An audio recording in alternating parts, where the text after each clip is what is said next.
The CBS Radio Mystery Theater presents...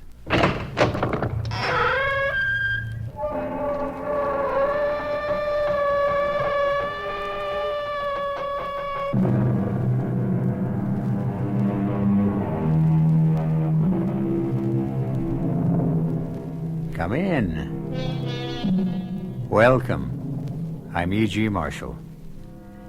Mark Twain once said that everybody talks about the weather, but no one does anything about it. An ever-increasing army of people feel that way about pollution, but happily are doing something about it. Trying, anyway. But trying, mark you, against great odds. Odds which can be lumped under the one descriptive word, apathy. Apathy. Perhaps the most destructive negative force mankind has ever known.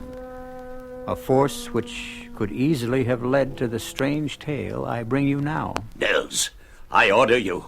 Put Magda out of the house instantly. She's my wife, Mr. Manderson. You can't ask me to... You fool! She's caught the Red Death. Brought it into my house, my sanctuary. Look at her. Beads of sweat on her face. Blood red sweat. She's caught the plague. Plague or not, I am not putting her out to die. Then I am. And one move from you to stop me and you'll go out with her. I mean what I say, Nils. Every word of it.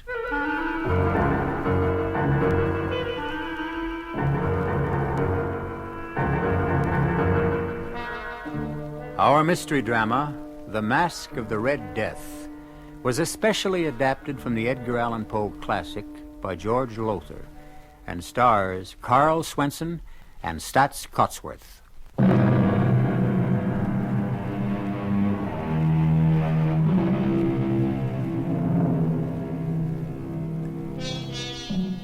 The Masque of the Red Death. The word masque, you should know, is spelled M-A-S-Q-U-E and means masquerade. And to begin this particular masquerade, I'm going to ask you to join me in a huge house, a mansion, on top of Lookout Mountain. We're in a vast living room, one wall of which is made of plate glass, through which, in whatever direction the house turns, yes, you can turn the house by pressing buttons, can be seen miles on miles of country far below. There are others in the living room with us, including the multimillionaire owner of this luxurious estate. That tall, expensively dressed, gray-haired man over there, Milo Manderson. So just shut up, Jack. Once and for all, shut up. Milo, all I'm saying And is... I'm sick of hearing you say it. Flossie's sick of it. Doreen's sick of it. We're all sick of it. So shut up. Okay. But just let me point out one more Jack, thing. Please.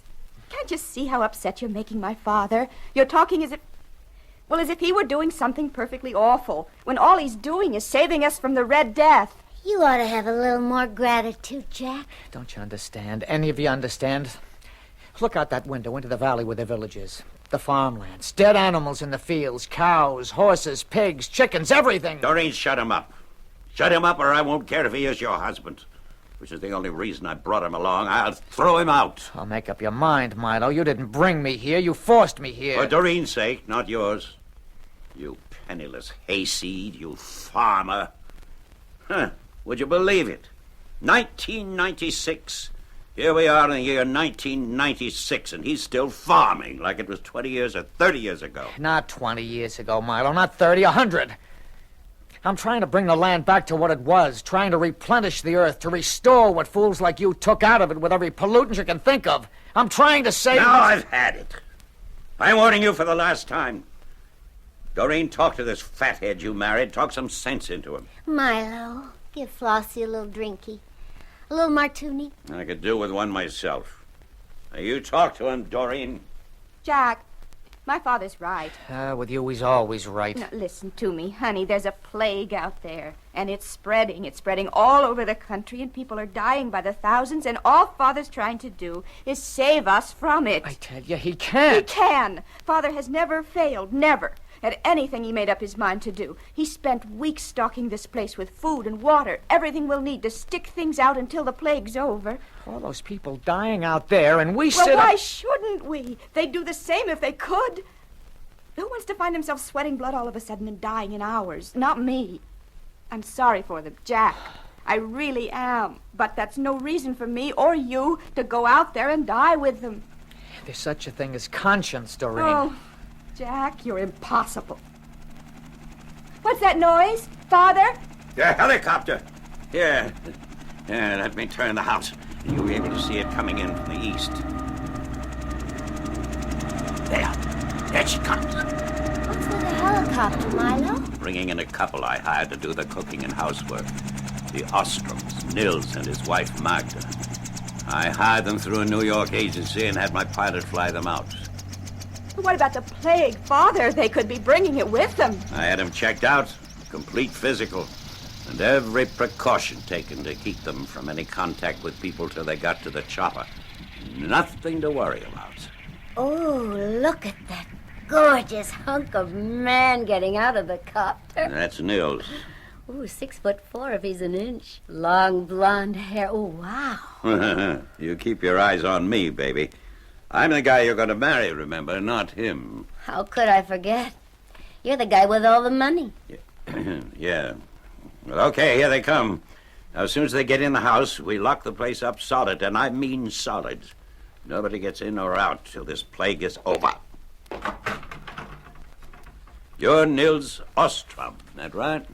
Yes, Mr. Manderson. And this is Magda, your wife. Yes, sir. I should tell you she cannot hear or speak. She is a deaf mute. A deaf... Well, how in Hades are we going to talk to her, then? Give orders? She can read your lips. Excuse me, sir? Yeah, what? The pilot of the helicopter, he asked me to ask you, will you let him stay? No way. He is standing out there, sir, waiting for one sign or another from you, to motion him to come inside or wave him away. Well, he's going to get waved away. Wait a minute, Milo. What now, farmer boy?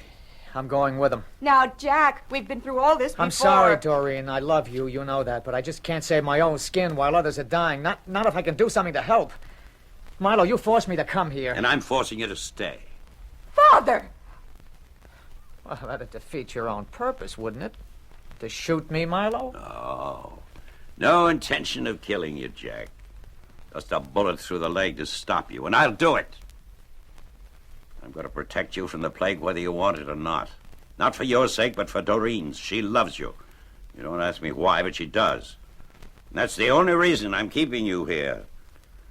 Nils, you and your wife start locking the place up. Yes, sir.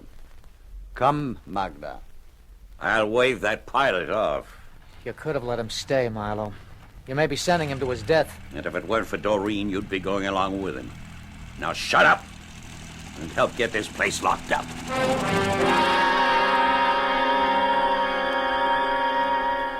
Oh, here you are, Jack. Yeah. Milo sent me to find you.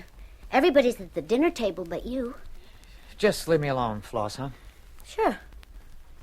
Only, where does it get you, sitting in the dark, brooding? Look down in the valley, where the village is. Okay, Jack. I'm looking. What do you see? Not much. I mean, it's nighttime. There used to be a lot of lights down there. Like, you know, people in their houses doing whatever people do in their houses. But in the week we've been here... Hey, has it been a week? Yeah, a week. Well, anyway, since we've been here, at least half the lights have gone out. They didn't go out, they burned out. People died of the Red Death and the lights just burned out. Tough. Is that all you can say? Tough? But you realize what's happening out there, not only down there in the village, but all over the United States, Canada, the world. Jack, baby, there's something you got to understand about little Flossie. Oh. Up here in the head, nothing. Down here, and here, plenty. But up here in the head, oh, forget it. And that's why, when this is all over, Milo's going to make me wife number 4. Only you know something. No, what? Well, I've been listening. All this week, I've been listening to you. And it kind of gets through to me that, well, maybe you've got something. Tell me about what you're all wrapped up in. This orgasmic farming thing. Organic. You wouldn't be interested. So why am I asking? Well, it's simple. It's like a bank account. Well, that I know about. All right. So then, if you take out more than you put in... No bank account, overdrawn, fini. Exactly. So, well, it's simple. The land, the earth, where all the world's food comes from, it's a bank account. Now, unless you want to be overdrawn, you got to put back in what you take out. Well, the world has been taking out and never putting back in. The land is bankrupt. It's overdrawn. It's poor, not rich anymore. So what comes out of it is poor, not rich. So no matter how much people eat, what they eat is practically worthless. Oh, yeah. You follow me then? Like a tiger. If what we eat is worthless, well, then we get sick. We get sick. The air gets sick. The waters get sick. And then we get what we've got now, the plague or the Red Death. So him, Milo, what he's doing, trying to save us from the Red Death, well, what good is it? I mean, if the plague stops like he says it will... It will, but there'll be others, worse. They're God's way of saying, man, you're overdrawn. Lost. Uh-oh. Lost. Milo's looking for me. I'm supposed to find you and... right here, lover, right here. Now, what is this? You and the farmer boy in the dark. Talking, doll, just talking. I sent you to look for him, get him to the dinner table, and you sit here in the dark just talking. Well, I gotta talk to somebody, and you're never in the mood. Not for that. Well, what's so interesting in him? Well, he was telling me about organic farming and how it could save the earth from going bankrupt. No, not that again. Come on, dinner's getting cold. You heard me, Jack. Now, I'll stay here, Milo. Oh, come on, Jack. You ought to eat. Keep up your strength. On that food, it's practically worthless. Well, just to keep me company, then. We can talk some more, and I like talking to you. Yeah, that's about all Farmer Boy can do, talk. Anybody can talk. I act. You just remember one thing, Flossie girl. I'm the one that's saving you from the Red Death. Yeah. Only, answer me a question, Milo. Sure. Saving me. For what?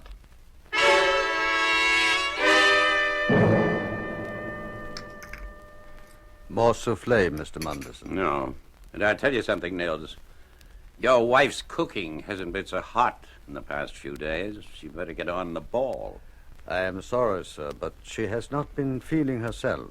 I'll have more, Niels. I think it's quite good. Yes, madam. Yeah, and what about the coffee? I asked for another cup. Here in a moment, sir. My wife is heating it. Anyone see the news on Global Vision today? Well, I did, Doreen. Why? They say the plague is spreading, that it's shown up now in France, Italy, Spain, everywhere. Nothing surprising about that. I didn't say it was. I just said it was on the news.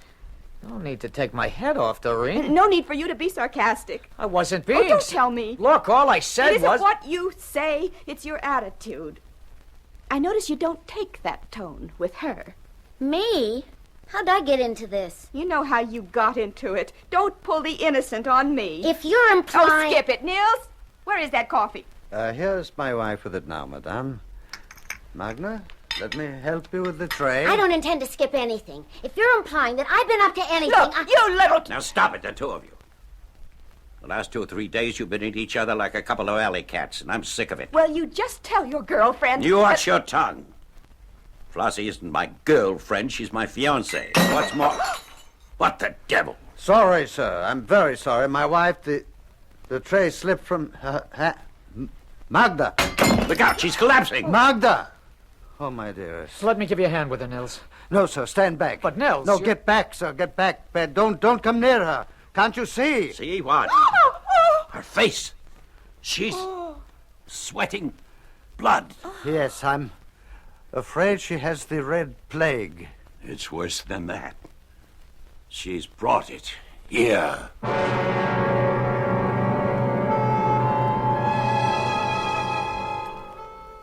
So, in spite of all precautions, the Red Death invades Milo Manderson's sanctuary, his barricaded retreat atop Lookout Mountain. And you ask me, another disease has invaded the mansion: jealousy. Doreen's and Milo's resentment of what appears to be a developing friendship between Floss and Jack. I'll be back shortly with Act 2.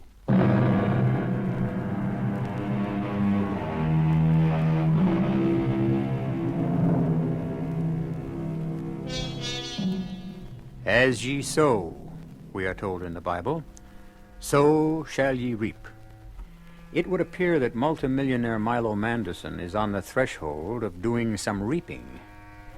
He thought himself and his few chosen companions safe from the plague of the Red Death, secure in his isolated retreat atop Lookout Mountain, the world and the spreading death in it barred from his door. Not so. Magda Ostrom, wife of Nils, the couple Manderson brought to do the menial work of the household, has just collapsed. Get her out. What? Get her out! Out of this room, out of this house. Oh, now cool it, Milo. The woman's dying. And we're not dying with her. Father! Oh, don't start breaking The things. money I spent to protect us, the precautions I took, weeks of thought and preparation. To doctors. How many doctors did I send them to examine them and check them out, make sure that they were free of the plague? Oh, Father, get hold of yourself. Now she comes down with it. In my own house. This sanctuary, I nearly killed myself to make ready so we'd all be safe. Get her out of here. You can't ask me Get to... her out! I will not. No, Mr. Manderson, I will not. Magda is going to die, but she is not going to die alone. Then die with her. Milo, no. Get out of my way. Give me that gun. Father! Here. Stop it. All of you, stop it. Oh, now you're giving orders. You. Shut up and listen. My wife is trying to say something in sign language. Yeah, Magda. What? No. Oh, but my darling, very well. What did she say, Nils? She said there is no hope for her, and there is no sense in two of us dying. What's she doing? Where's she going? Out of the house. To die alone. Goodbye, my dearest. Goodbye.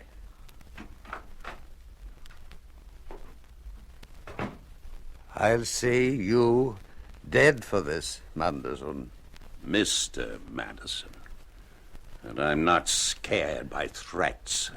No threat, Mr. Manderson. A promise. And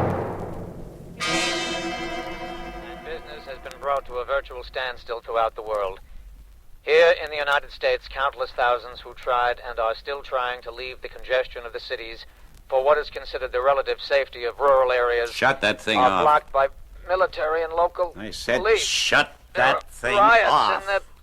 Oh, Lord. The announcer! I, Oh, look! His face. The Red Death. He's got it. His face. Red with sweat. All right, I'll shut it off. The sight of death becoming too much for you, Mr. Manderson? Shut up. I'm sorry, sir. I thought perhaps the sight of my wife's body lying out in the patio where she collapsed and died. Niels, you'll go too far, I warn you. I'd shoot you now if we didn't need you. Need me? For what? Are you all so incompetent, so helpless you can't do for yourselves? The ladies can cook. Me. I can't boil water. And I don't intend to. That's what you are paid for. You are so like your father, madame. You think everything can be bought, even life. Now, you look here. Since your wife died 2 days ago, you've been acting like...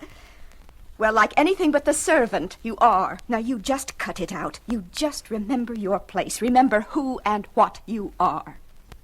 Do you understand me, Nils? Totally, madame. Is there anything madame wishes before I go to make up the beds? Not at the moment, but when there is, I'll let you know. Thank you, madam. Now, that's the way to handle a servant. Nice going, Doreen. I'm proud to call you daughter. Well, I'm not proud to call her wife. The man isn't himself. He's broken with grief. He loved his wife. He saw her go to her death alone. He watched through this window as she collapsed out there on the patio and died before his eyes. And you treat him as if he were nothing, the way you treat me, treat Floss. I thought you'd become Flossie's champion, and now I know. All I'm saying is It's you can't... too much, as usual. You got a big mouth and a head stuffed with hay. The trouble is here, we're bored. That's the one thing I didn't think of, that we'd get bored. We've been cooped up here for nearly 2 weeks now. 9 days. Will you please shut up? Well, 9 days isn't 2 weeks, is all I'm saying. I can take care of that. How, Father? Well, I don't know yet. I'll think of something. Meantime, how about some bridge? Not me. Sorry, Milo. Sick of bridge. Well, then how about... blazes with it. I'm going up to the solarium to get some sun. I'll go with you, Father. Jack? No, I'll stay here. With Flossie, of course. Yeah, we'll have the orgy I've been planning for weeks. I wouldn't be surprised. Join me in an orgy, Floss? But you know something? What? I have joined you. What do you mean? Well, I'm no great brain, but... Well, I'd have to be a dope not to... Well, anyhow, begin to realize that you're right. Milo and Doreen, well, they're wrong. Oh? If you mean it, what you keep saying all the time, that is. You mean... Well, like the world's gone to hell. It's become a cesspool, you called it. Yeah, cesspool of corruption. But it can be cured, brought back to what it was once. Pure and clean and beautiful and healthy. You mean it when you say you want to get out of here and go out there into the world, right into the middle of the plague, whether it kills you or not, so that you can do all you can to help people build a brand new world? Yeah, I mean all that. But I can't get out. Milo's got the keys to every door. The windows are unbreakable. I could get the keys. Easy. You do that? You're with me, not him? I never was with him. It was a deal, kinda, you know. Yeah. So what do you say? Well? That means leaving Doreen. You still got a thing for her, huh? I never lost it. Oh. Well, you got decisions to make. Leave Doreen and do what you believe is right. Or don't leave Doreen and don't do it. A decision I don't think you need make, Mr. Reynolds. Not yet. Nils. I apologize. I overheard something of what you've been saying. Whatever your decision, it would be foolish for you to go out into the world right now, sir. You think so, Nils? I know it, sir. The plague is reaching its height. In a few days it will begin to break and then recede. But right now, and for the next few days, it will be at its most dangerous point. But what... Believe me, sir, leave here now and your death will be assured. And you are among a handful the world cannot afford to lose. Not at this time. Nils, you're something else. You know that? Sometimes you talk like you know all there is to know. It'll be fun, Doreen. A barrel of fun. Costumes. What about costumes? That's all taken care of. Hey, now, Floss, Jack, yeah, and you, Nils. I got a great idea. You say you're bored. You say life in the Milo Madison hideaway holds no variety for you, no spice at all for you. Well, I tell you what I'm going to do. I'm going to give you a party. A party? Not just a party, Jack, my boy. A masquerade party. Are you crazy? What do you mean, crazy? Party? A masquerade party? When out there, the world is dying? Milo, it's obscene. You see, Doreen, I told you. Beat my brains out thinking of something to liven things up, to keep us from going nuts with boredom. And where do I get? Where? You don't go along with this, Doreen. You don't. Well, I didn't at first. But then he changed your mind. What if he did? At least he's doing something. All you do is talk. That's all I can do. Locked in here, a prisoner. What more can I do? Something, I don't know, but something. Don't just talk. Do. All right, I'll do. Milo, you take your masquerade party and stuff it. I've decided we're going to have a masquerade party. And that's what we're going to have tonight. And you're going to be in it, you and Flossie. Floss, you go along with this? No. Now look, you little... Tramp? Is that what you're going to say, Milo? Don't put words in my mouth. Don't you put thoughts in my head. Thoughts I wouldn't rather think. Look through that window. There's death out there. All around out there. A masquerade party. How could you think of it? How awful could you be to even think of it? We are going to have a masquerade party. And we're going to have it tonight. If it's the last thing I do. It will be. What? It will be the last thing you do. Now, what do you mean by that? I mean, I understand why you decided to have a masquerade party. 2 days ago, when I held my dying wife in my arms, I told you what I thought of you. And no servant, no lackey, ever told Milo Manderson the truth since the day Milo Manderson realized he had made his first million. Before that day, you, Milo Manderson, you, still retained some shreds of humanity. But on that day, and ever since... Oh, God! God! I call on you! What has this mortal become? He's crazy. Look at him. Arms outspread. Looking up at the ceiling, calling on God like he knew him. He's out of his head. Hear me now, Milo. Mrs. Milo! Hear me. It's revenge you're after. I told you the truth of not what you are, but what you have become. God made you beautiful. You have made yourself ugly. You must learn you are wrong. And in learning, come back to God, come back to truth. You want revenge on me? You shall have it. And you shall learn the emptiness and the hollowness of it. Revenge is mine, saith the Lord, not yours, mine. And this, Milo Manderson, you are about to learn. And may God, in his infinite mercy, help you bear the agony of the learning.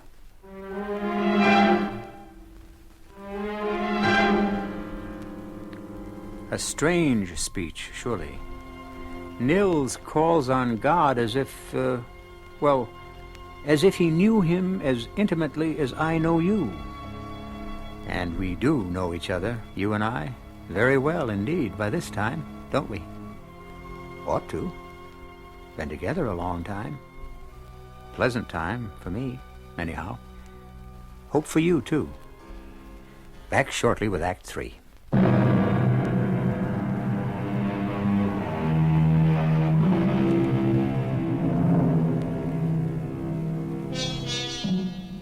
Death, in the form of a plague, known as the Red Death, lays waste the world, while in an isolated mansion atop Lookout Mountain, multi-millionaire Milo Manderson, seeking refuge, barricades himself and his companions from it.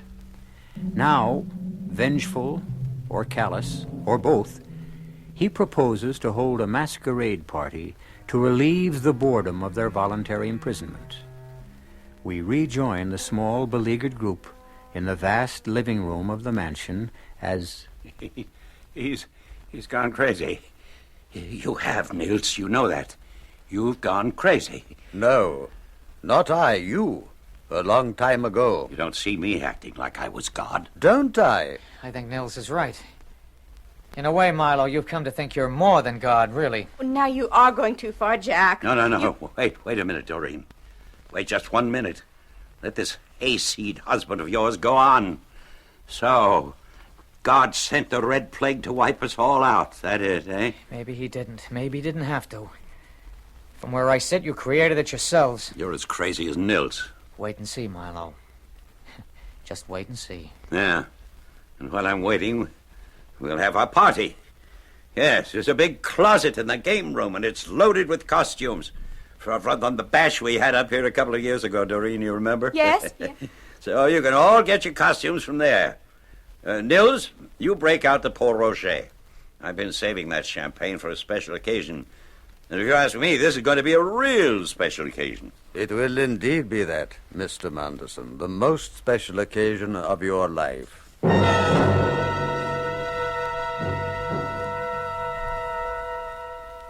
Jack, Yes, Doreen. hook me up in back. This Marie Antoinette costume is hard to manage. Oh, okay. You look handsome. That black and white domino. What kind of mask? Black or white? Black. Oh, romantic as well as handsome. And sulky. Sullen. Worried is the word, Doreen. Very, very worried. Oh, now don't tell me that little act Nils put on, that performance of stretching his arms wide and crying out to God. Don't tell me it got to you. The way it got to you? To me, I thought it as laughably ridiculous as my father did. Your father He's did... only trying to save us from the Red Death, Jack. And it's about time you gave him some credit for it instead of insulting him every chance you get. I'm not insulting him. I'm trying to wake him up. I don't know why it is, no matter how I try to keep things pleasant between us, you always manage to start your eternal harping on pollution. I'm sorry, Doreen. Oh, you're if- always sorry. But that doesn't help. You ruin everything, just as you're trying to ruin my fun. Fun? How can you talk about fun Because when... I need fun. That's why, because my father's right. We're going house crazy with boredom, and I don't see how a few hours of fun will change anything in that world you worry so much about, one way or the other. The music is starting. Oh, let's go down. Jack, please, please, for once, let's enjoy ourselves.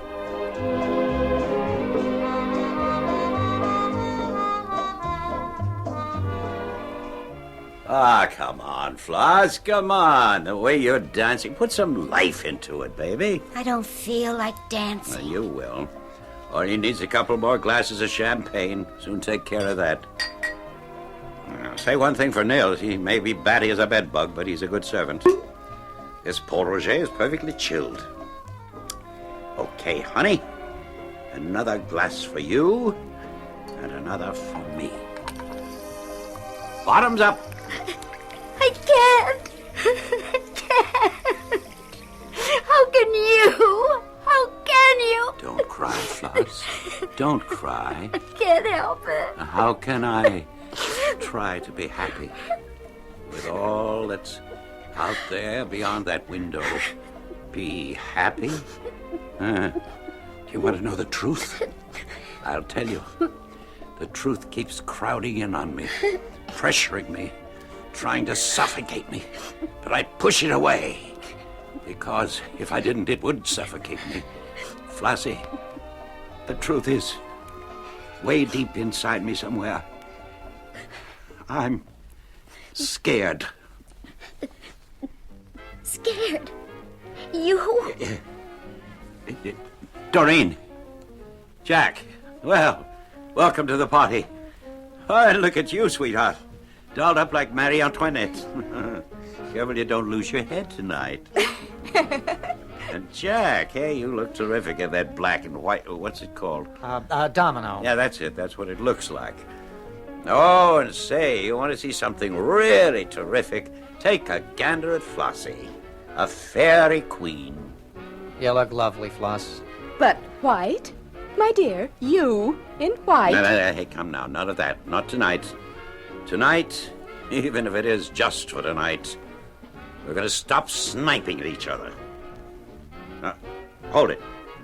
Wait a minute. We need Nils. He's a guest, too. He's a kind of a serving guest, but still a guest. Nils? Hey, Nils. The party's starting. Coming. Coming. And hurry up. We all want to see what costume you're wearing. This one, Mr. Manderson. Nils. Who do you think you are? Who the devil do you think you are? I beg pardon, sir? Your costume, it's blood red. Suit, shirt, cape, the mask covering your face. All blood red. The Red Death, Nils? Yes, sir. The Red Death. Wait a minute. What are you up to? Simply turning off the music. So that's it, is it? You intend to ruin my little party, do you? You come dressed as a Red Death to throw a wet blanket over the fun we're going to have. Well, I'll take care of that right here and now. I'm ripping that costume off you, ripping all of it off, beginning with the mask. There! I am not costumed as the Red Death, Milo Manderson. I am the Red Death. A skull. A blood-red skull. No face. A skull. Blood-red. You are the Red Death. God help me.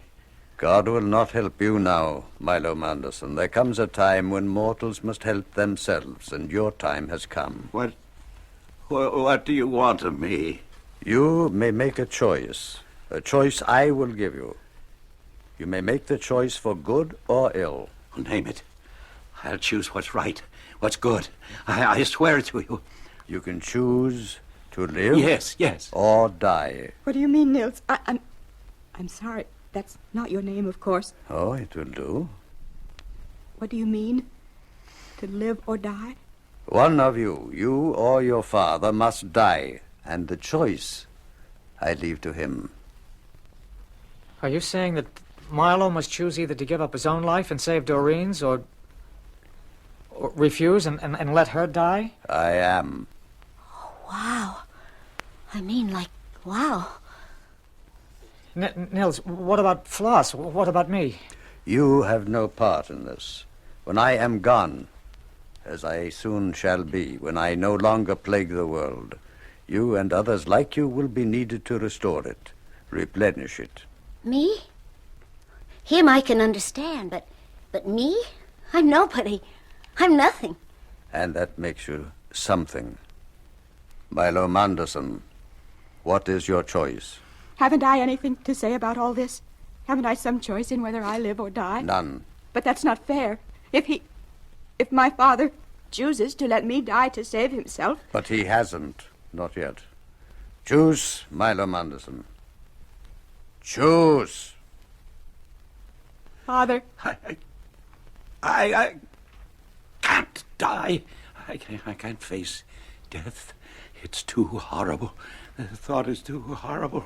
Horrible. Your daughter dies then. Yes! What? What was that? He can't make a choice, don't you see? He hasn't the courage to choose death for himself or for me.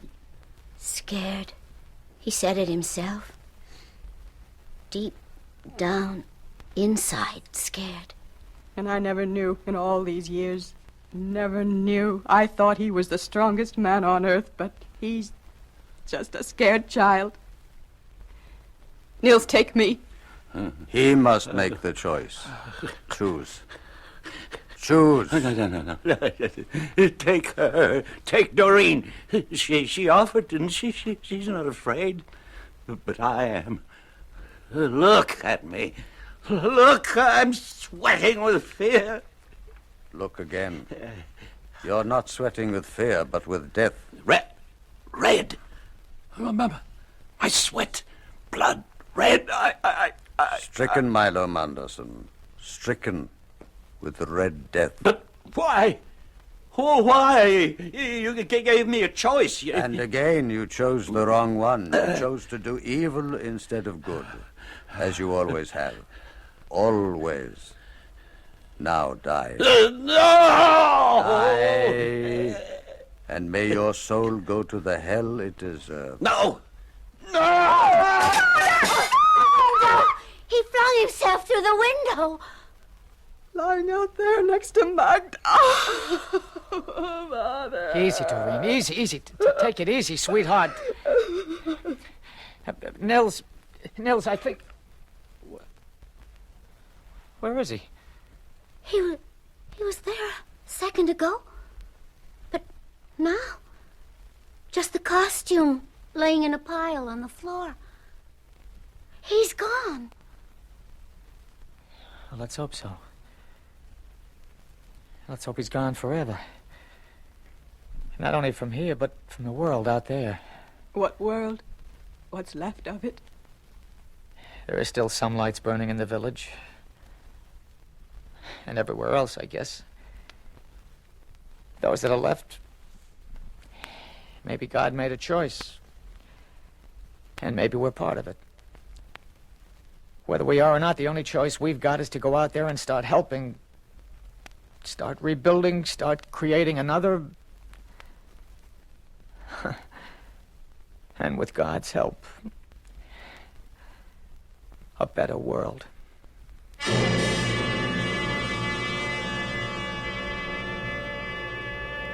So ended the mask, the masquerade, if you will, of the Red Death. The year 1996 isn't too far off as years go. And as we know, there are men and women in the world today with the foresight to see what lies ahead if the pollution of our air and our water and the very earth itself isn't brought to an end.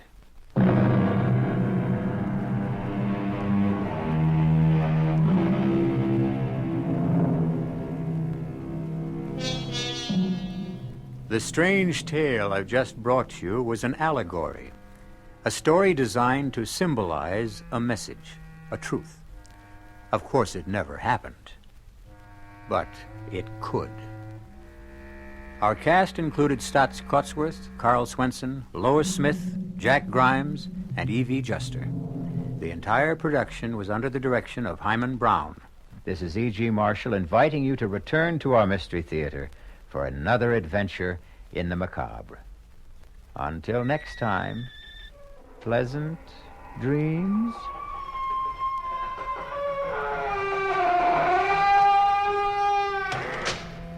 And now, Mystery Theater.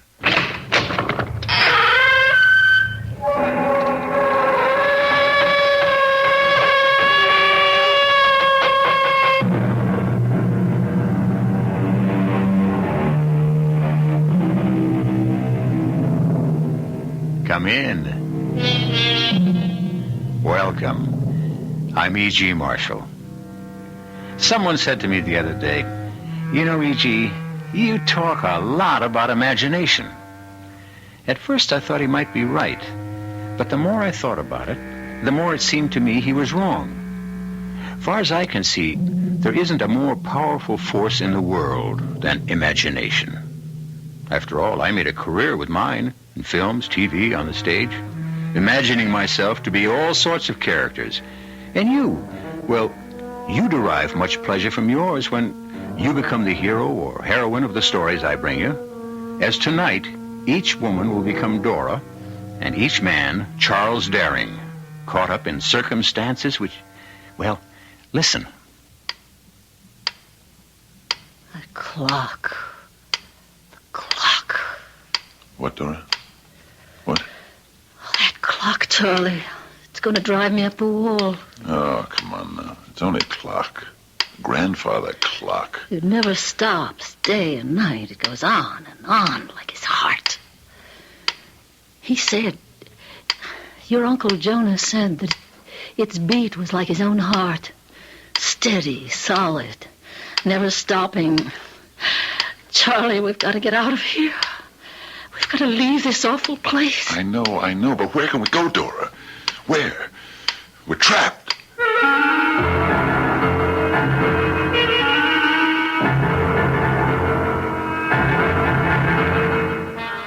Our mystery drama, The Telltale Heart was especially adapted from the Edgar Allan Poe classic for the Mystery Theater by George Lothar and stars Fred Gwynne.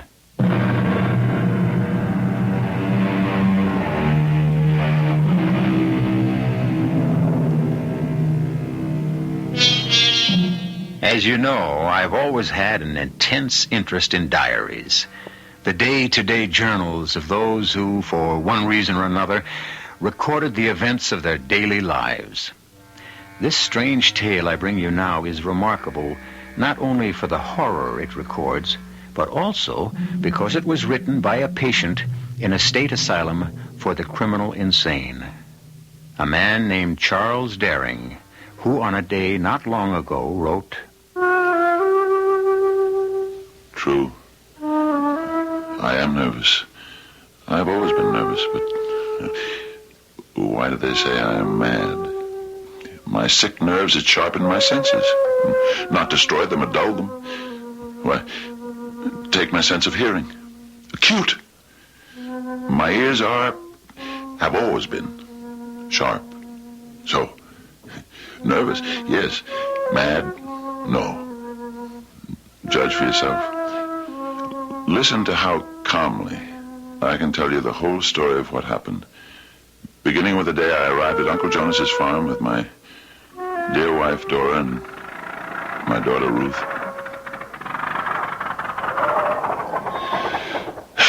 Well, we're here. I didn't think the old bus would make it. Charlie, are you all right? Yeah. You're trembling.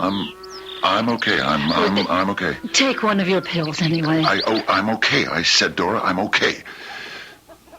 I'm sorry. Guess I am a bit keyed up. Long, tiring trip. Near 14 hours. Worrying the car was going to break down, but I'm all right now. We're here. Looks lonely, Daddy. Real lonely. Oh, Ruthie. It's a roof over our heads till things get better. Hello there! Hello! Here at last, I see. I thought you'd never get here. Of course, you're little Charlie Daring, my nephew. All grown up now, though, huh? Hello, Uncle Jonas. Gosh, it's good to see you. And this beautiful young woman is your wife, Dora, huh? And this charming little girl, your daughter, Ruth. That's right. Well, come on in. Our place is might run down, I'm afraid, but, well, you know, I'm not as young as I used to be, and being way out here in what's practically wilderness, it's hard to get help. Well, you'll have me now, Uncle Jonas. Yeah. Only, are you up to working, Charlie? You said in your letter you were sick.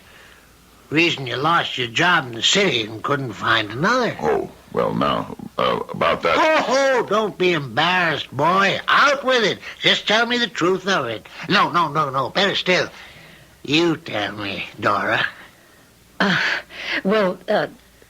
Charlie isn't really sick. I mean, physically. He's as strong as any other man, and he's healthy, too. Only, it's his nerves, that's all. That's all? Well, that's a lot, ain't it? Well, no, not really. It's just that now and then he gets these terrible headaches that kind of knock him out, and he starts trembling and sweating, and it's kind of a cold sweat. Well, now this sounds real bad. No, it isn't, Uncle Jonas. Honest. These attacks, they don't happen all the time. Not much, only now and then. And I've got these pills the doctor gave. I'm going to earn our keep here, Uncle Jonas. Make you glad you took us in when we needed a roof over our heads. I'm a hard worker, Uncle Jonas. A real hard worker. Well, sure you are, Charlie. And I'm sure Dora is, too. Oh, yes. And little Ruth. She looks like a good, strong girl for her age. And how old are you, Ruthie? 9, sir. 9 years old. My gracious, would you believe I'm 60 years older than you? Know what I've got it in mind for you to do? No, sir. Something you like. Feeding the chickens. Now, won't that be fun? Yes, sir. Of course it will. That's milking the cows. Well, I guess you'll have to learn how to do that, but old Uncle Jonas will show you. Oh, then there's the horses. Jake and Jenny use them for plowing, you know. You'll want to take care of them, feed them, clean their stalls, change their hay. Excuse me, Uncle Jonas. Yes, Charlie, yes? Ruth is a healthy girl, all right, strong for her age and all, but, well, all those chores, I think they might be just a bit too much for her. Oh, no, not at all. Do her good, Charlie. Make a woman of her. Well, look, suppose I milk the cows. But you'll be out in the fields by that time, plowing, seeding, cultivating, getting the crops in and all like that. Oh, yeah. Well, I see. Dora will be so busy in the house, you know, cooking, washing, housework and such. Well, she won't have time for that, so... Oh, no. I got it all figured out, Charlie. You just leave it to me. Well, say now, the way you look, maybe you didn't mean it when you said you meant to work for your keep. Now, time for bed, so I better show you to your room. Bed? But the sun's only just gone down behind the mountain. Yeah, that's right. It gets dark fast this time of year. See, Charlie, I don't like to waste kerosene keeping lamps going all night. But, Uncle Jonas... We get up with the chickens, we go to bed with the chickens, Dora. I was only going to say that we haven't eaten anything since noontime. Oh, hungry, are you? Well, yes. Oh, well, let's see what I can scare up in the kitchen. Not much right now, I'm afraid. An old man like me don't eat very much. Kind of get out of the habit.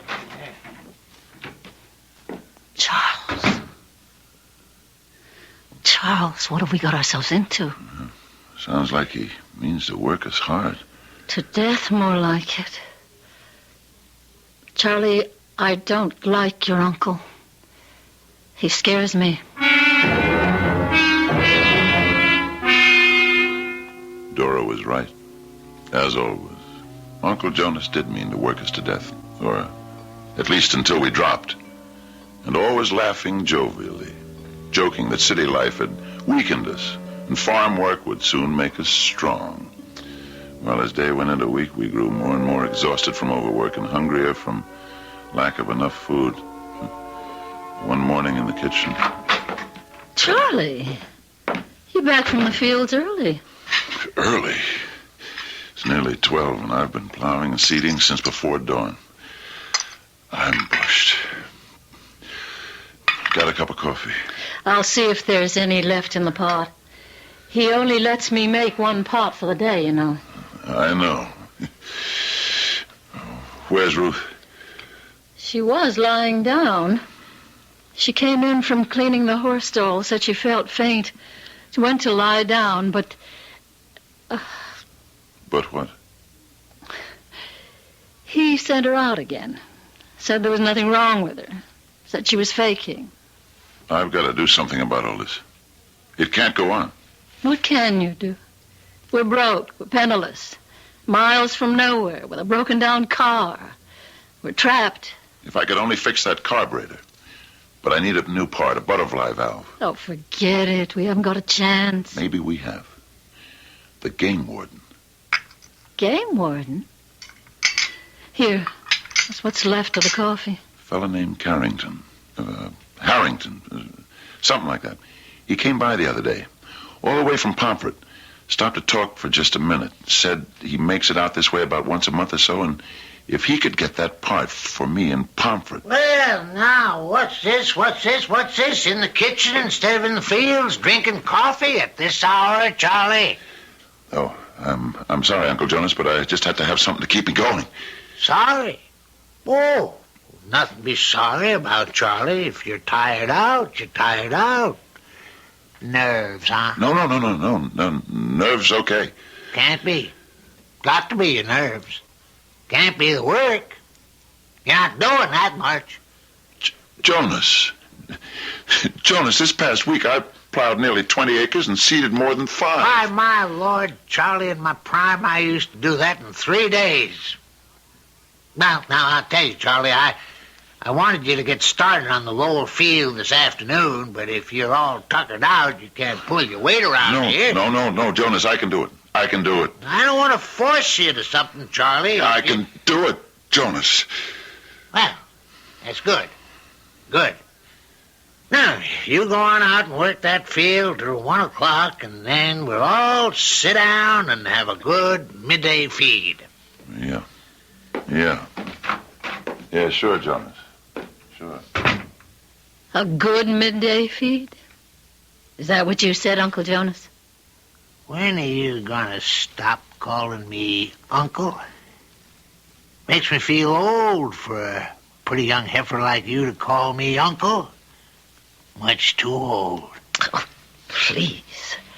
If you don't mind. Well, now, what have I done? I just put my hands on your shoulders where I'd really like to put them.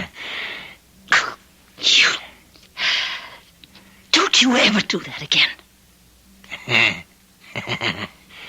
Well, now, if I'd known you were going to take it like that, I wouldn't have. And I won't, Dora. Never again. Never again, that is, until you ask me.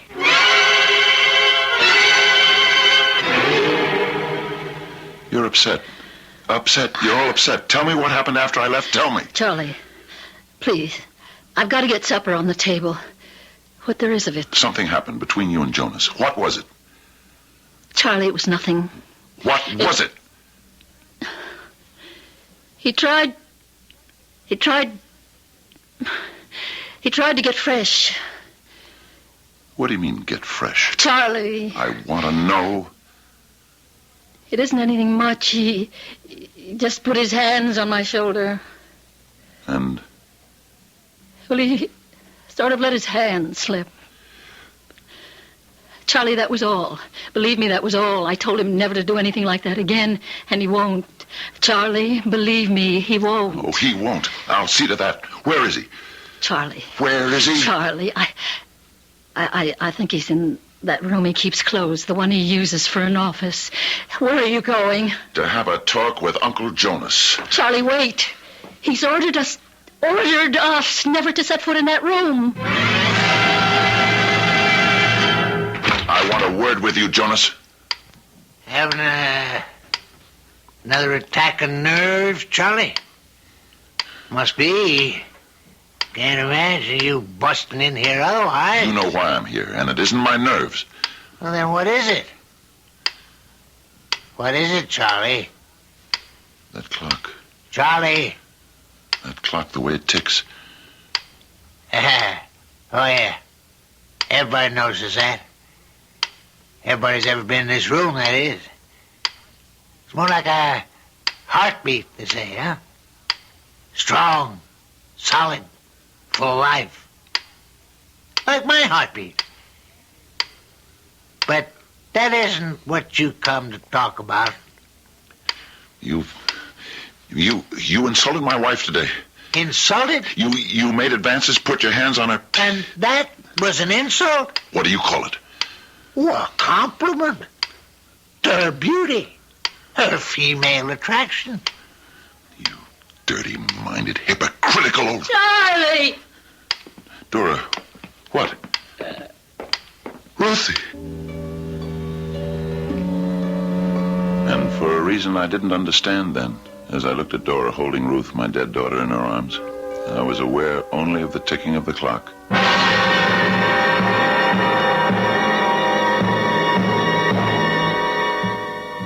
Trapped. Yes. Surely that's the word for Charles and Dora Daring, who accepted the help of Uncle Jonas, his offer to come and live on his isolated farm, only to find that his farm is a prison. Charles' diary continues, and we'll read it together, you and I, when I return shortly with Act 2.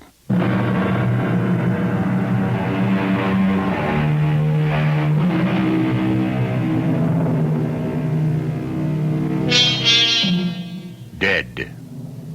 Only a word with little significance, really, unless, spoken for the first time, about someone you love. He is dead. She is dead.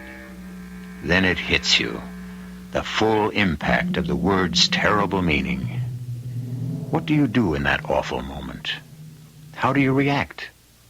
Some burst into tears, others are numbed into a silence. Whatever the emotion, it is deep and very personal, as was Charles Daring's. Perhaps even a curious reaction, born of his nervous condition, for he writes in the diary, And for a reason I didn't understand then, as I looked at Dora holding Ruth, my dead daughter, in her arms, I was aware only of the ticking of the clock. That huge grandfather clock in the room my uncle called his office. It grew louder and louder, filling, saturating the room with its beat. The beat that my uncle said was like the beat of his heart. Slow, steady, solid. And then, through the beating, as if from far off, I heard Dora's voice. Dead. She's dead, Charlie. Our little girl. No, Dora, you're mistaken. Here, let me take her in my arms. Ruthie. This is Daddy. Can you hear me, dear? Ruthie. Kid's dead. Anybody can see that. Shh. No, can't be. Charlie, dear. Give her to me. Let me take her. Yes.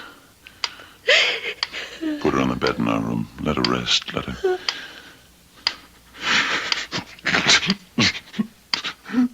Let her rest. Come on now, Charlie. You can't go to pieces. Gotta act like a man. Got to face up to... Leave him alone. What? What's that? You've killed his daughter. Isn't that enough for one day? Leave him alone.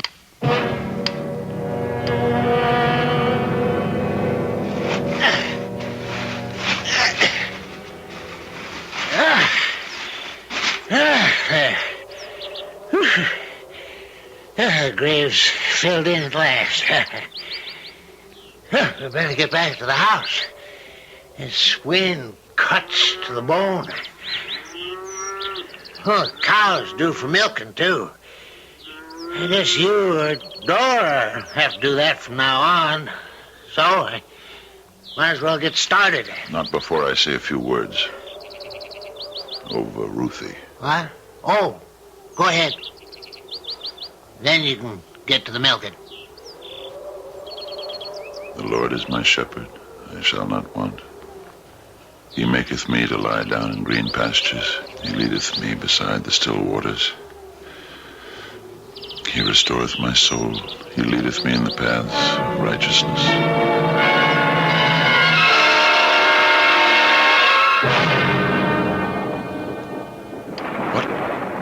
What? Dora, wake up. I'm not asleep. Listen. It's only the storm, dear. No, not the storm. Listen. To what, dear? The clock. The grandfather clock in Jonas's office. I don't hear it. I never have, Charlie. I hear it. You can't. His office is downstairs at the other end of the house. He keeps the door closed. You're imagining. No, I can hear it. My ears, you know how sensitive they are. Oh, darling, try to sleep. Can't. Keep thinking of Ruthie. Our little Ruthie lying out there alone on the ground, the rain beating down, the cold rain. Try not.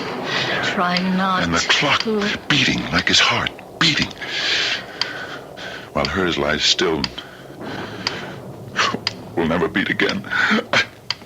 I can't bear it. Charlie. Darling, I'll get you a pill for your nerves. Don't leave me, don't. The bottle's down in the kitchen. Only a minute. I'll be right back. Only a minute. Oh, I startled you, girl. Well, I didn't expect to find you in the kitchen this late. A glass of warm milk to help me sleep. There's a little left if you'd like some. No, I just came down to get Charlie's pills. Oh, I'm glad you did. Yeah. Long time since I've seen a woman in her nightgown. I thought the bottle was on this shelf. You might as well stop looking for them pills. What do you mean? I threw them away. Charlie's pills? He don't need them. He only thinks he does. Are you out of your mind? They're all that keep him from going completely to pieces. No, don't believe it. A lot of nonsense. Doctor's nonsense. You didn't throw them away. Where are they? No, I threw them away, all right. Then you must want him to break down completely. That's it, isn't it? I've known all along what you were up to, but I wouldn't admit it to myself. Now I know. Oh, and you tell me. Stay away from me. Don't you touch me, I swear. If you do, I'll tell all I know. Huh? Tell who? Who's there to tell? Get your hands. Tell who? Huh? Tell who? Only one around is Charlie. I'll get to town. Somehow I'll get to town. I'll tell the police. You meant to kill Charlie. Work, starve him to death, so you could be alone with me. Have me. Like I've got you. You filthy rotten swine! This swine! Filthy beasts! Stop him! He's killing me! Charlie! Charlie, no! I'll kill him! Charlie! No! If you ever put your dirty hands on my wife again, I'll kill you.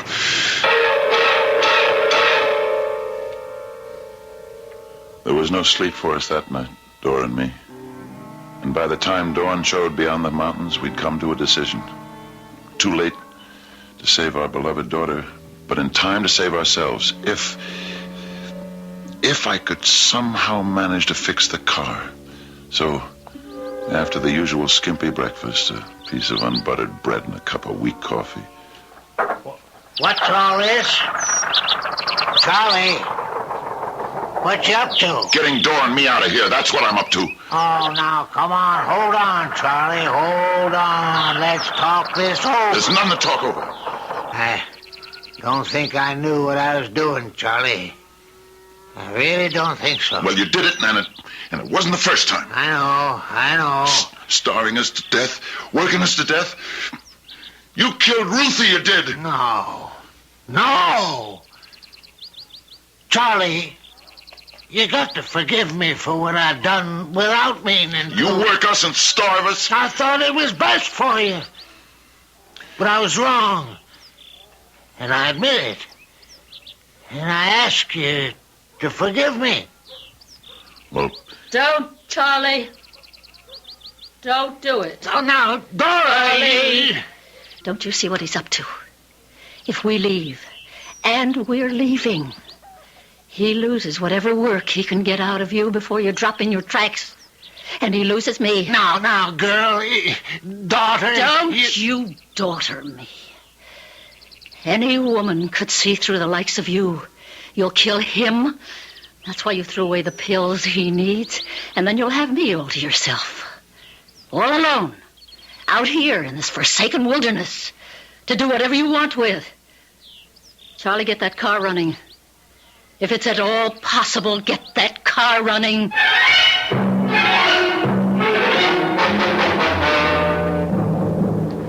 How far have we come, Charlie? Only 6, near 7 miles. That leaves about 25 to Pomfret. If we get over this mountain. Dora. What? I keep wondering, when we get to Pomfret, what'll we do? I mean, where'll we stay? How'll we eat? We can stay in a car for a day or two if we have to. And my suitcase is full of food. Full of... I took every scrap of food I could lay my hands on. Good for you. Oh, no. What? Charlie, what? We're cooked, honey. Just plain cooked. What? The butterfly valve. I knew it wouldn't last the trip. But you fixed it once. Yeah, and for the last time. It can't be fixed again. Now what do we do? Now what do we do? We start walking. 25 miles through the mountains. 25 miles. We can't go back. We got to, honey. I'm in no condition to make it 25 miles to Pomfret. You are. You can. You've got to. If we go back, it's death for you. And for me. We can't go back.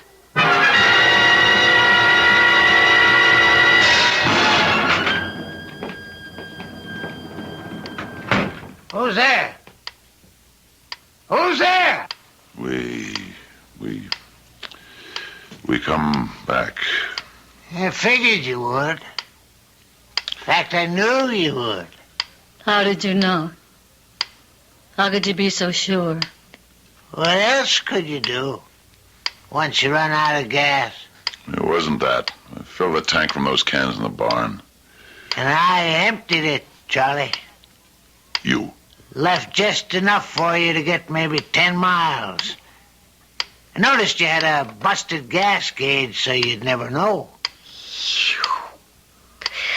You are the most... Now, I did it for your own good. You lying. What would you have done when you got to Pomfret? Charlie, why do you always stare at that clock? The ticking, it hurts my ears, my hearing, awful sensitive. Painful. Listen, I'm sorry about what happened before you left. We're going to change all that. We're going to be friends. Try to be, anyhow. Here, let's have a drink on it. A toast to the future. Our future together. For you, my dear. And Charlie, a glass for you. Although, maybe before you drink it, but now, only if you won't mind, Charlie. You won't, will you? Mind what, Uncle Jonas? Milking the cows, feeding the chickens before night comes on. No, I don't mind. And now, daughter, a toast to us and our future together.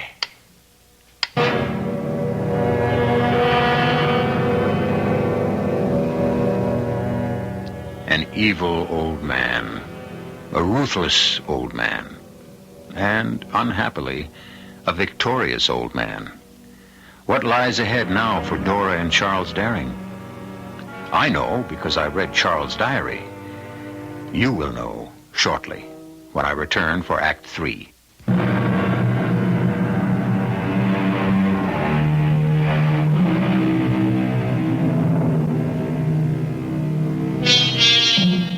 One wonders at times on the nature of evil.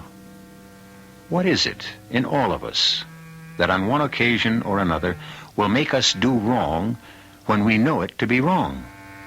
St. Paul said, "The good I would do, I do not, and the evil I would not, I do." Our author, Edgar Allan Poe, said simply, "We are perverse." However it may be, there can be no question that Uncle Jonas is evil. I know he means to kill me through overwork and little food, and then do with Dora what he desires. But what can I do? We're trapped here on this isolated farm in the wilderness, cut off from any possible help, prisoners in the hands of this evil old man who... A car. Coming down the road, a car. The game warden. I forgot the game warden. Hi there! Hi! Wait up! Wait up! Sure. Well, hello. Daring, isn't it? Yeah. We met once, months ago. Remember? I was plowing the fields and you came by and... Sure, I remember. Listen, I need help. Will you help me? Well, if I can. We tried to get away from here, my wife and I, but our car broke down. Oh, is that your car, half blocking the road 6 miles or so back? Yeah. Carburetor went sour. I tried to fix it, but it didn't hold up. Well, there's not much I can do. I'm no mechanic. No, but you could pick up a carburetor for me in Pomfret, couldn't you? The next time you come out this way... Yeah, sure. I could do that, but... Well, you'll have a long wait. I don't come out this way more than once every other month, thereabouts. Oh, that's okay. I can wait, but will you do it? Sure, glad to. Charlie? Charlie? Yeah? He wants to see you. Your uncle. All right. Coming. That your wife? Yeah. Oh, no wonder you want to get away from here. If I had a wife as pretty as yours, I wouldn't want her around that dirty old man either.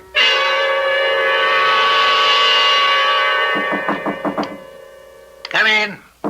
Come in. Well, where you been? I told Dora I wanted to see you 10 minutes ago. I was working in the barn. Working? You working? Look at me, damn it.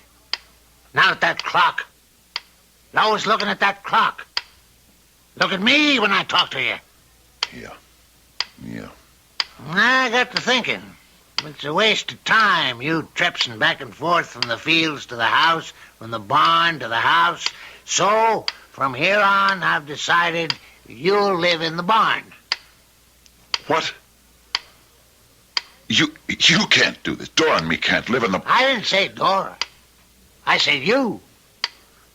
Me in the barn. And Dora here? That's right. Dora alone in this house? With you? Never. Now, you listen to me. Never. You think I don't know what you're up to? Dora's told me everything. How you've been after her, forcing yourself on her. And if you think if you're alone in the house with her alone at night, you can get what you're after. Never. Oh, yes. You fool. Don't you think I planned this from the beginning? From the day I got your sniveling letter begging me to take you in. And the day I laid eyes on her for the first time, I knew. I knew then that it was a good plan, and I'd go through with it. You... A simple plan, too. So simple it couldn't go wrong. Starve you, weaken you, work you into your grave. The way you worked Ruthie into hers... No, the child didn't matter one way or the other. It was you. Didn't matter. What? My little girl, my Ruthie, didn't matter. Here now. Wait a minute, child. Hey, my fault. You're choking me. You child.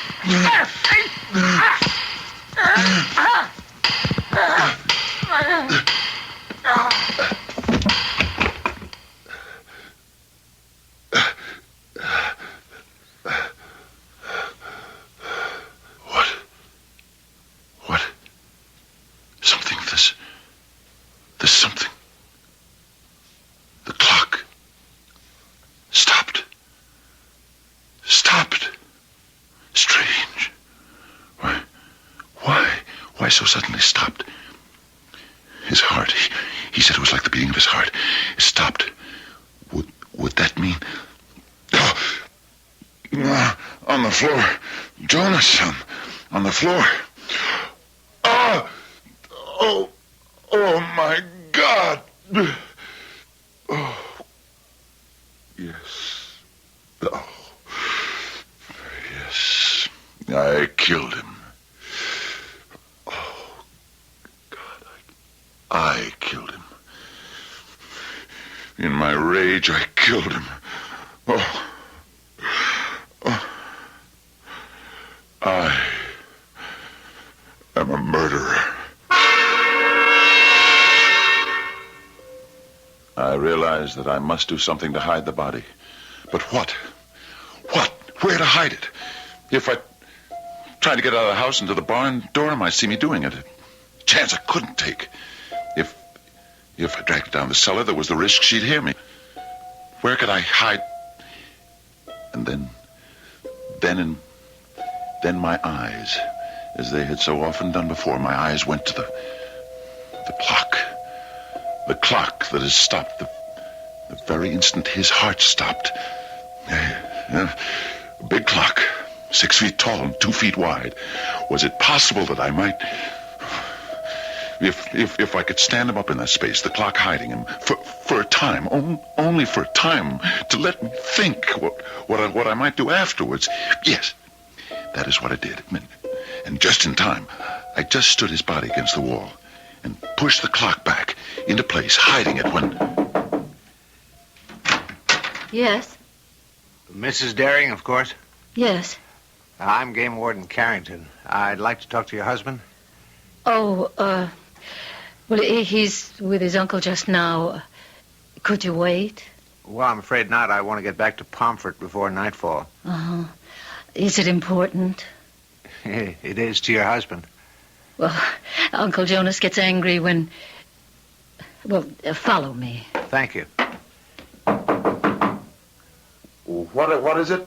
I'm sorry to interrupt. The game warden's here. He says he's got to see Charles. Got to see him right away. Oh, hello, Warden. See about that carburetor, Daring. Oh? Look, I don't like talking to you. You peering through a door open a crack. Could I come in? No. Uncle Jonas doesn't allow anyone... Oh, that's all right. Come in. Where's Uncle Jonas? He went down to the barn. Be back in a little while. Oh. Well, I'll leave you and the warden together. Sit down, Warden. Oh, no. This'll just take a minute, and I'm in a hurry. I got to thinking about that carburetor. Carburetor. Yes. Carburetor. There's a good mechanic in Pomfret, Hutchinson. He could maybe rebuild it for you, save you some money. Oh. Well. You all right, Daring? Yes. Only. Well, what is it? Why do you keep looking at that clock? It isn't going. Of course it isn't. Well, you can see that. The pendulum has stopped. Yes. And yet... about the carburetor. Well, I was going to suggest, but I want your permission first, suggest I take the carburetor out of the car on my way back to Pomfret, you know? Yes, do that. Well, the trouble is, I haven't got the tools. Tools? Yes. Are you listening to me? Yes, I'm listening. I've got a couple of screwdrivers, but no wrench and no pliers, so I wondered if you might have what I need. Yes, I... Well, if you could let me have them, I'll stop by the car, get the carburetor out, and take it to Hutchinson and Pomfret. He'll have plenty of time to work on it, because I won't be coming back this way for another... Daring, what is it? You think you're clever, don't you, Warden? Well, that's a funny thing to say. Nothing clever about taking a carburetor out of a car. I don't mean that. You know I don't mean that. Well, what do you mean? The sound. You hear it as well as I do. You hear it. What are you talking about? The heartbeat. His heartbeat. It has to be that.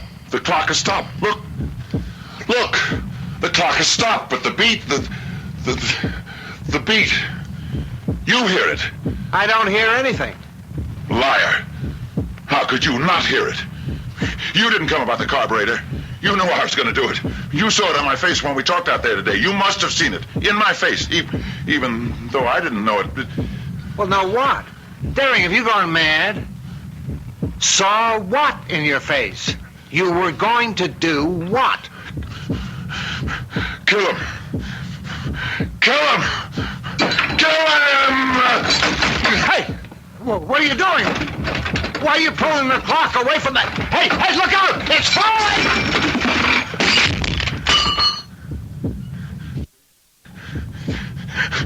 See? Oh, good Lord. Good Lord.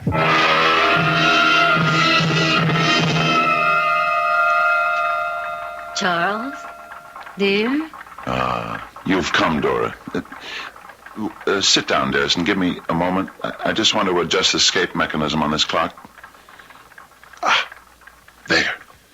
All fixed? All fixed. And they said it couldn't be done. If it can be done, you're the man to do it. Dr. Leonardo says you're a genius when it comes to fixing clocks. Goodness, you fixed just about every one in this whole... In the asylum. I know what it is, Dora, dear. I just don't know why I'm here. No matter, sweetheart. So long as you're happy. Oh, very, very. And you? I'm fine. And Ruthie? Little Ruthie. How is she? She couldn't be better, Charles. She sends her love. Give mine to her. Oh, dear, dear, dear. What, Charles? This escape mechanism, still not working the way it should. If you'll excuse me, Dora.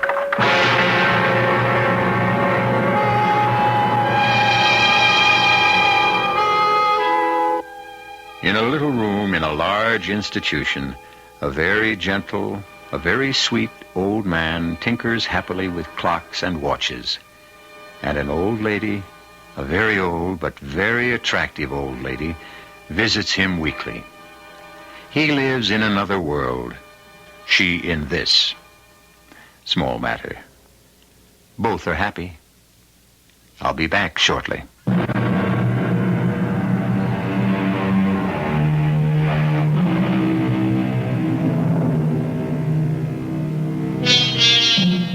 Well, to come full circle, you, sir, became Charles Daring, and you, ma'am, or would you prefer Ms., became Dora. And as I pointed out earlier, you couldn't have done it without that miracle, imagination. Think, how completely did you become Charles, Dora? Did you become them? Or did you only listen? With your ears, listen. If that is so, try again. Ears are not enough. Try using your soul. Our cast included Fred Gwynne, Ann Shepard, and Robert Dryden. The entire production was under the direction of Hyman Brown. This is E.G. Marshall inviting you to return to our Mystery Theater for another adventure in the macabre. Until next time, pleasant dreams.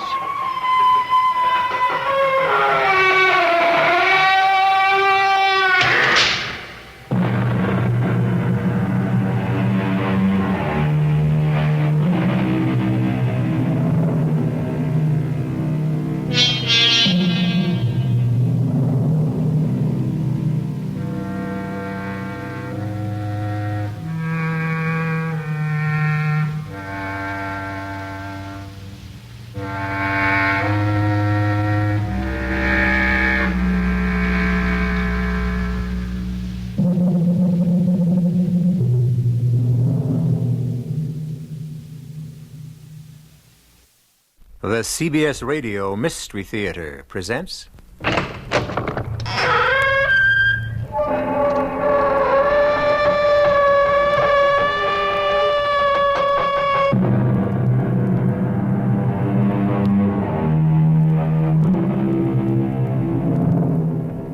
Come in.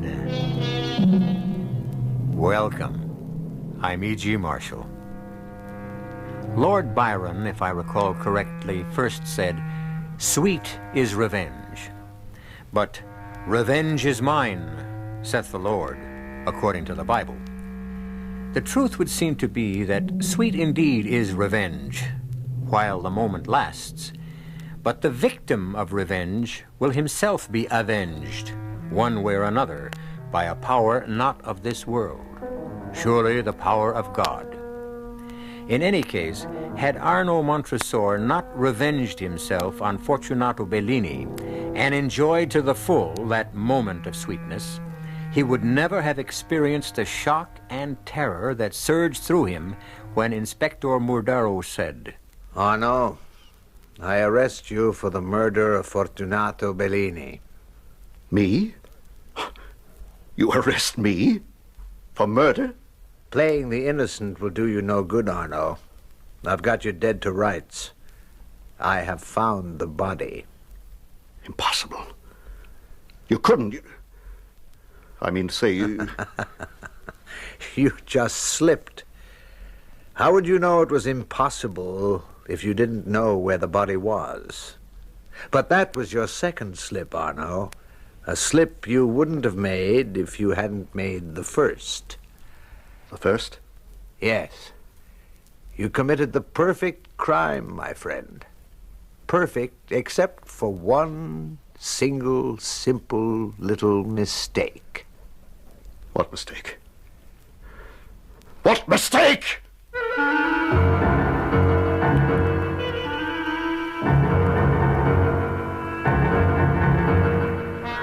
Our mystery drama, The Cask of Amontillado, was especially adapted from the Edgar Allan Poe classic For the Mystery Theater by George Lothar and stars Richard Kiley.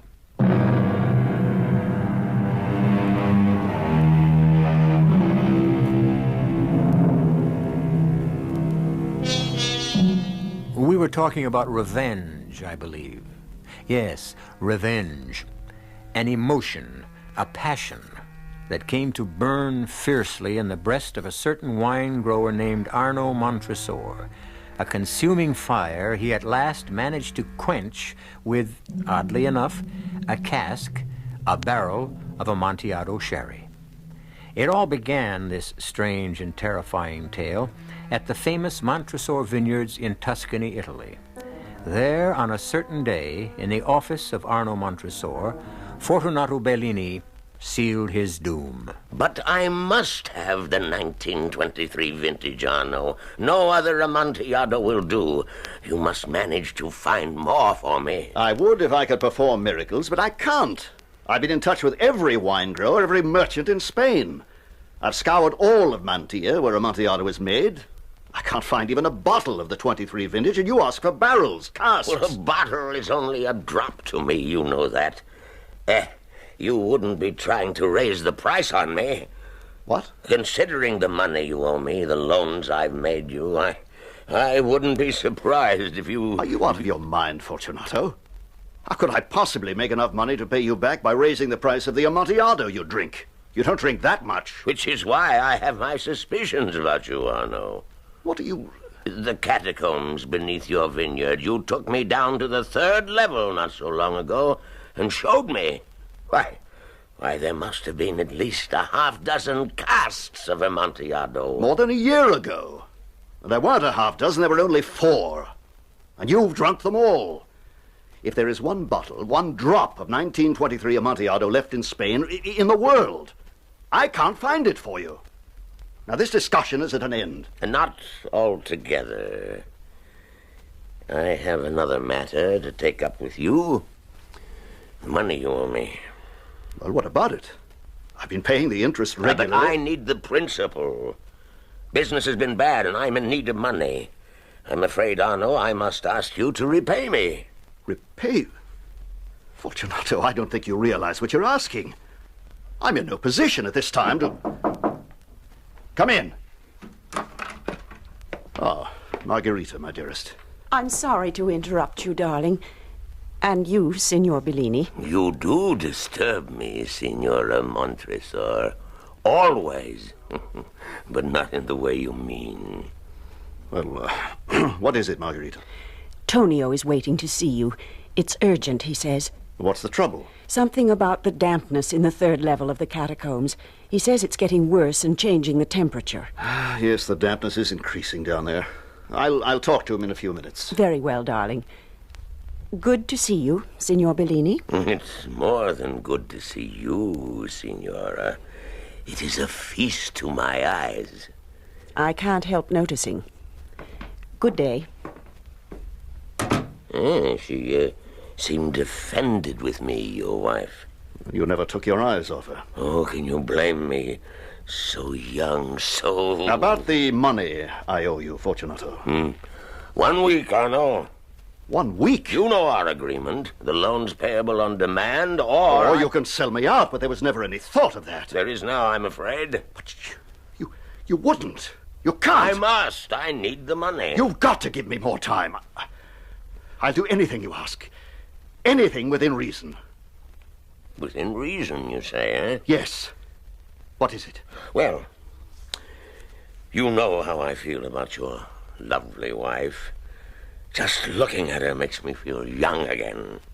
What are you saying? The thought has crossed my mind more than once, Arno, that what a pleasure it would be if she would come to dinner with me one night. Yes, we'd be delighted to. And not we, not you, her, alone. If you mean what I think you mean, get out. Very well. Arno. Get out, I said. I'm going. But remember, you have 1 week from today. All the filthy, obscene... Yes, come in. I just saw Signor Bellini leave. If you can see Tonio now... Arno, what is it? Oh, nothing. Something's happened to upset you. I can see it in your face. What is it? Oh, Bellini, he's given me a week to repay the money I owe him, or he'll sell me out. Oh, no. But that's not all. What got me angered was... Yes?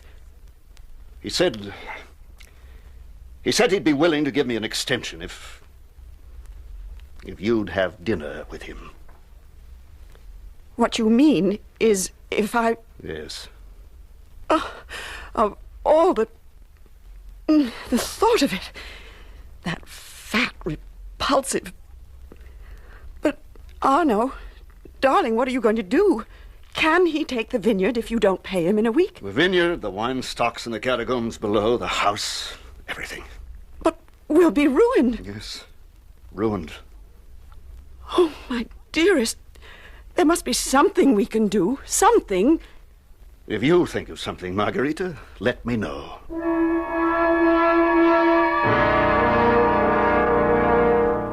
And when the maid said you were here to see me, I didn't believe it possible. What a pleasure, Signora Montresor. What a very real pleasure to discover I was wrong. Why would you think my paying you a visit, Signor Bellini, an impossibility? To be altogether honest with you, Signora... Margarita, if I may say. Of course you may, Fortunato. I'd always thought you didn't exactly care too much for me. To be altogether honest with you, I don't. Then why are you here?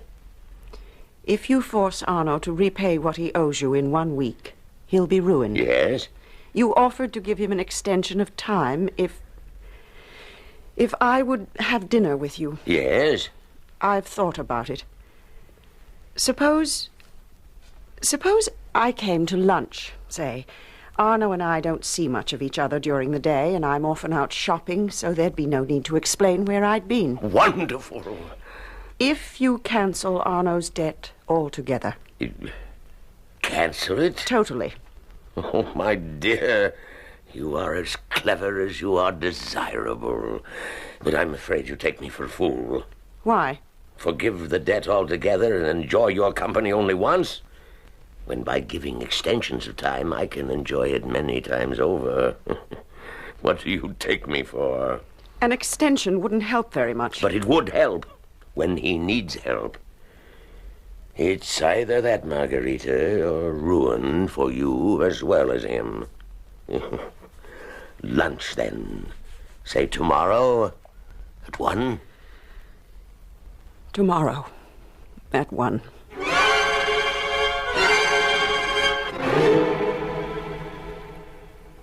I said, where have you been all afternoon? No, dearest, I told you. Shopping. What did you buy? Nothing. I couldn't find what I wanted. A bag, a new bag to go with those shoes I bought last week, and I thought I might find a hat to go with... You were with Bellini. Isabella told me. Isabella? His daughter. You know his daughter. The one he sent to visit our aunt for the afternoon. Only the aunt wasn't at home, and she came back to find you with her father. In her father's bed. I did it for you. Did what for me? Shame me? No one need ever know. I know! Me, I know. I want to die. I have died. Arno, darling. Darling. Listen to me, please listen. I love you. Only you. I don't want to hear. Please, oh, please. Since the day of our marriage, I have watched you work yourself to the bone to keep the Montresor vineyards going, to hold on to the heritage, your heritage of more than a century. I have so admired you for what you do, so loved you for the man, the husband you are. I couldn't bear to see you ruined, and so I helped you in the only way I knew, the only way I could. Bellini is going to extend the loans another... The devil with the loans! And Bellini and his extensions. You stand there and tell me you couldn't bear to see me ruined, and in the same breath admit you ruined me. No, no. Ruin me as a man. Ruin me as a respected member of the community. You think everyone will know about this? With Isabella and her tongue? I can hear them laughing behind my back. All of them. Laughing. Arno, I beg you don't talk this way. Isabella won't talk. No one will ever... They will! And I can never look at you again without knowing what you did. I could never hold you in my arms. Never sleep with you again without knowing. Adulterous! Arno! I could kill you for what you've done to me. Kill you! Your hand. My throat. Arno! Kill! Kill you!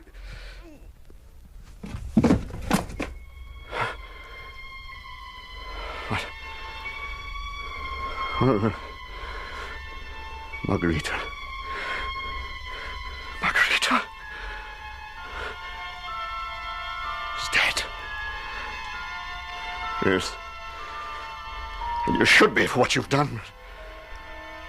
Oh, how gentle. How sweet. How beautiful and desirable. What am I to do? What am I to do? Yes. Yes, the body must be hidden. Hidden. But how? How can I... Yes. That's it. The catacombs.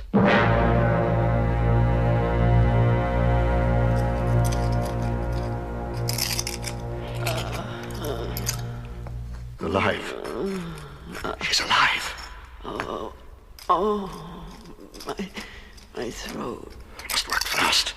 Fast. Arno, what? I can see only your head and shoulders. Where am I? Does it matter where you are? What are you doing? Walling you up. Walling me? You know the catacombs as well as I do.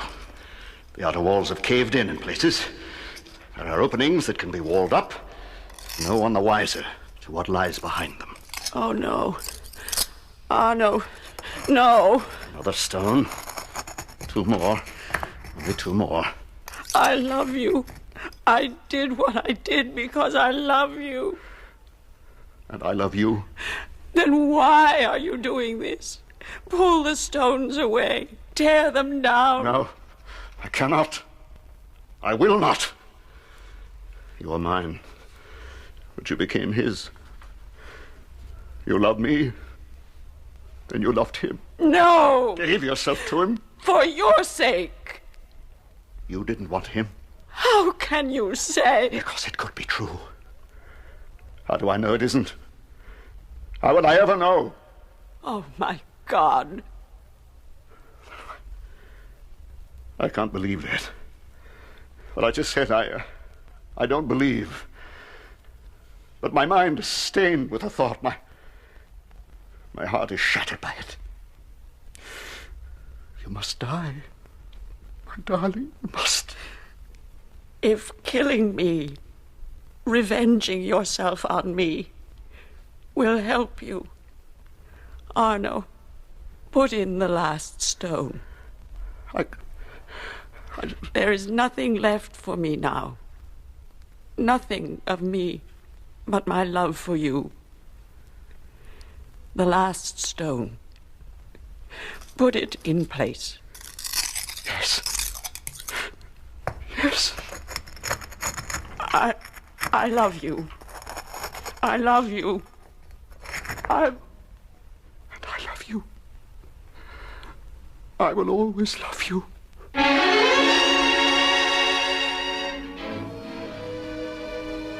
His heart, his soul smashed to bits, Arno Montresor sends his wife to her death, walling her up on the first and uppermost level of the catacombs. Oscar Wilde, our old friend, said, "Each man kills the thing he loves." All my life, I've never been able to understand what he meant by that.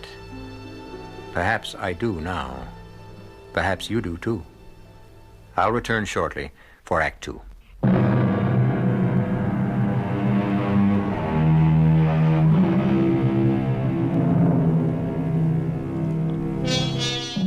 Murder will out, it has been said. And yet it's hard to see how the murder of Margarita Montresor by her husband Arno will ever be discovered. For he has carefully walled her up on the top level of the catacombs beneath his vineyard.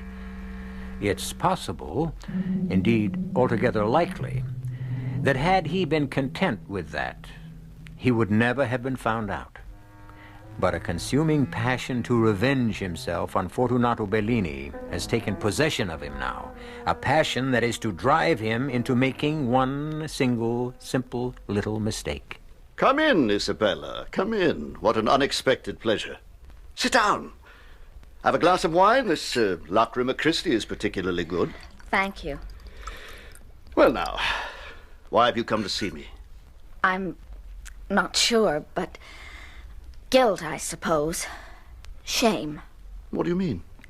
The story's all over town that you and Margarita have split up, that she's left you. Is it true? Not entirely. I've let people believe that because I don't care what they think, but you, I can tell the truth. I threw her out. Yes, and you can tell me the truth because I'm responsible. I'm the one who came running to tell you about her being with my father. Is that why you feel guilty, ashamed? If I had minded my own business, none of this would have happened. You and Margarita would still be happily together. A false happiness built on unfaithfulness. Perhaps, but I had no right to do what I did. It was just that I was so surprised, so shocked at finding her with my father together. I lost my head. I must apologize, beg forgiveness. I don't know where Margarita is, and I don't want to know. Have you told your father about finding him and Margarita together? No, I wouldn't dare. I think he would kill me, and you must never tell him either. Don't worry. I don't intend to. Oh, another glass? Thank you, no. I'll go now. Well, let me see you to the door. Carnival week begins tonight. I suppose you're looking forward to it. You know better than that, Signor Montresor. I know. Everyone knows that I never go to the carnival. Well, why not? Come on now. You know. I can never find anyone to take me, that's why. There isn't a boy in town who'd want to be seen with anyone as plain and unattractive as me. Plain? Unattractive? Oh. Well, you shock me. I've always thought of you as, well, anything but unattractive. Oh, come on now. I mean it. Well, don't misunderstand me. I mean, well, I'm almost old enough to be your father, and I wouldn't want you to think... Well, what I'm saying is, if you'd be willing to go to the carnival tonight with me... You? Yes, well, why not? I'm alone, you're alone. We could at least be alone together. Yes, and you'd have the fun of going to the carnival at last. Oh, I don't know. I do. I'll call for you at 10. I won't take no for an answer. Oh, Signor Montres. And another thing. Call me Arno. See you at 10? Yes. I'll be looking forward to it. Oh, and so will I. So will I. Arno.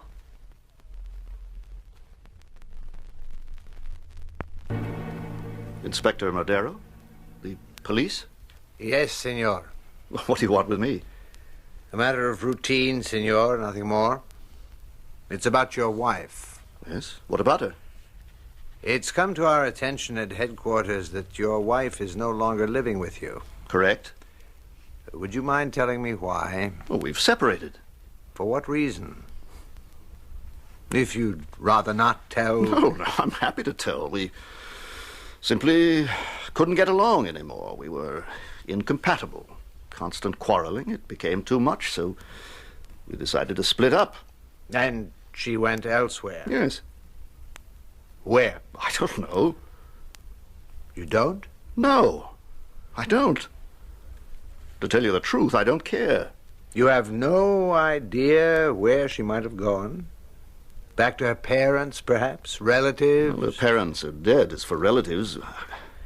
Why are you asking all these questions? There is some talk of murder. Murder? Oh, no, you mean she's met with foul play, been murdered? No. The talk about town is that... You know how gossip spreads, Signor. And of course there's nothing to this. Still and all, the police must check it out.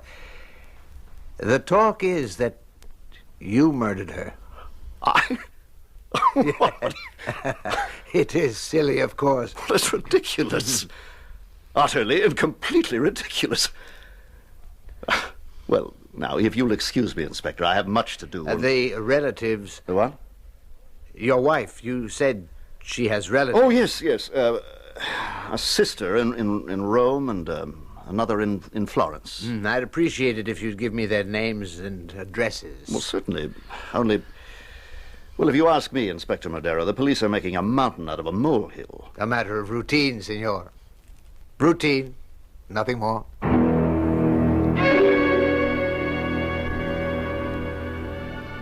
Enjoying yourself, Isabella? Oh, Arno, I am. You have no idea. Thank you for bringing me. It's so wonderful.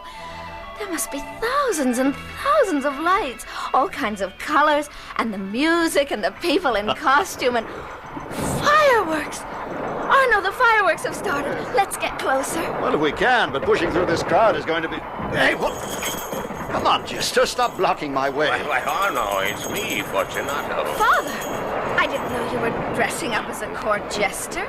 Yes. How are you, Arno? Well enough, Fortunato, and you? Well, fine, except, I've been a little troubled, a little puzzled, not hearing from you, especially after I gave you a 3-month extension on the loan. Well, I've been very busy, Fortunato. Very busy. Harvest time, you know. I just haven't had a moment to myself. Yes, but still and all.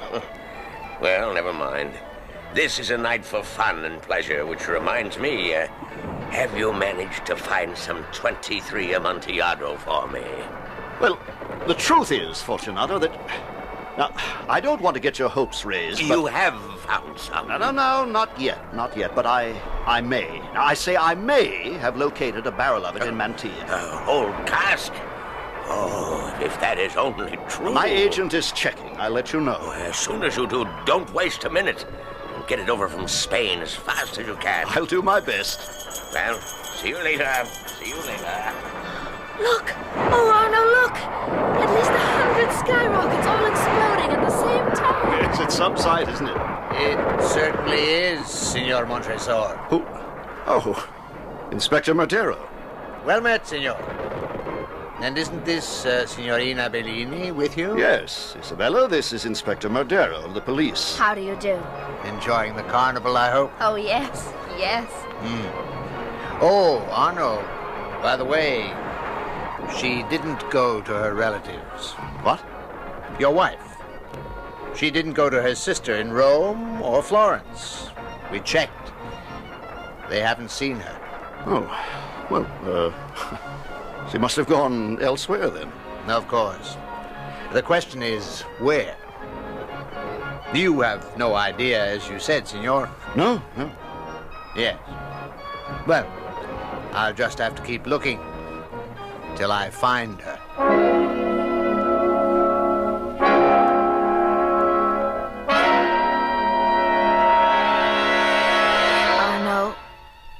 Arno, take me home now. I shouldn't have come to your house in the first place. Oh, just another glass of wine, Isabella. No. I can't seem to get up from the chair. What's happened to me? I've drugged you, that's what's happened. Drugged me? To make killing you, murdering you, easier. Murder? You stupid, ugly little fool. You really believed me when I said I found you not unattractive? That I'd be delighted to escort you to the carnival? What? Arno, what are you saying? I'm saying that I'm going to do the same with you that I did with Margarita. Wall you up in the catacombs below. You killed her? Then walled her up? Oh, no. No, she was alive when I did it. At least she was when I put the last stone in place. But she didn't last long after that, I'm sure. It couldn't have been more than an hour or so before she suffocated to death. Suffocate? I've got to get out of here. I can't move. No, you can't, so you might as well stop trying. You haven't a chance, Isabella. Not a chance. Why are you doing this to me? Revenge. Revenge for what your father did to me. Revenge for what Margarita did to me. Revenge for what you did to me. I? You are right, you see. If you hadn't come running to me, falling over yourself to tell me what you'd seen, I'd never have known Margarita. My beloved Margarita. I'd never have known she'd been unfaithful. But you had to tell me. You and your wagging, gossiping tongue. I didn't think. I'll pick you up in my arms. No. And carry you down to the catacombs. To the second level below. No. And wall you up as I walled up Margarita. Please. Think what it will be like. As slowly one stone after another goes into place. A growing coffin lid for a stone coffin. Think of the agony that lies ahead when the last stone is placed and mortared in tight. Tight! And the air is cut off. And slowly, in agony and horror, you suffocate. Smother to death. Tell me now, little gossip. What have you to say to that? Nothing? I'm holding you in my arms, looking into your eyes. Eyes filled with fright, with terror. And you have nothing to say. Oh, you must have something. Surely there's some word you can speak, some sound you can make. That's it, again.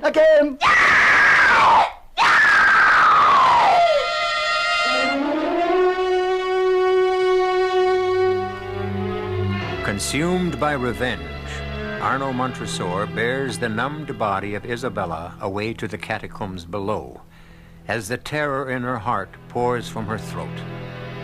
And if I'm not mistaken, Fortunato Bellini will be next in line for Arno's vengeance. We'll see when I return shortly for Act 3.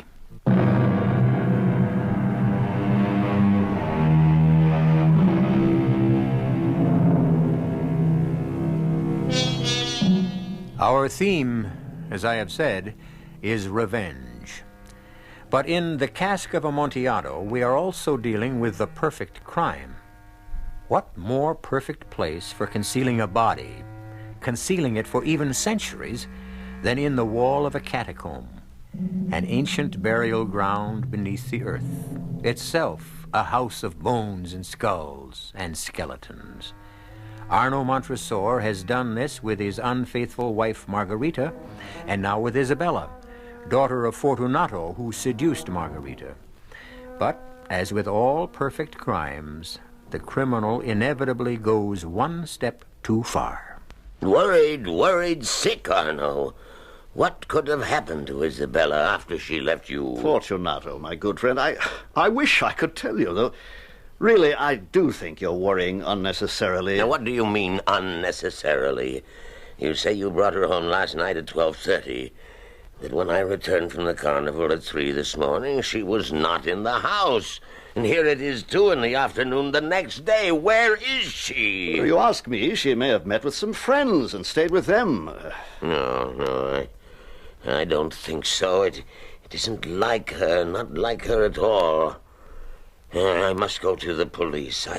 I should have gone to them before this. Oh, wait a little while yet. She'll show up.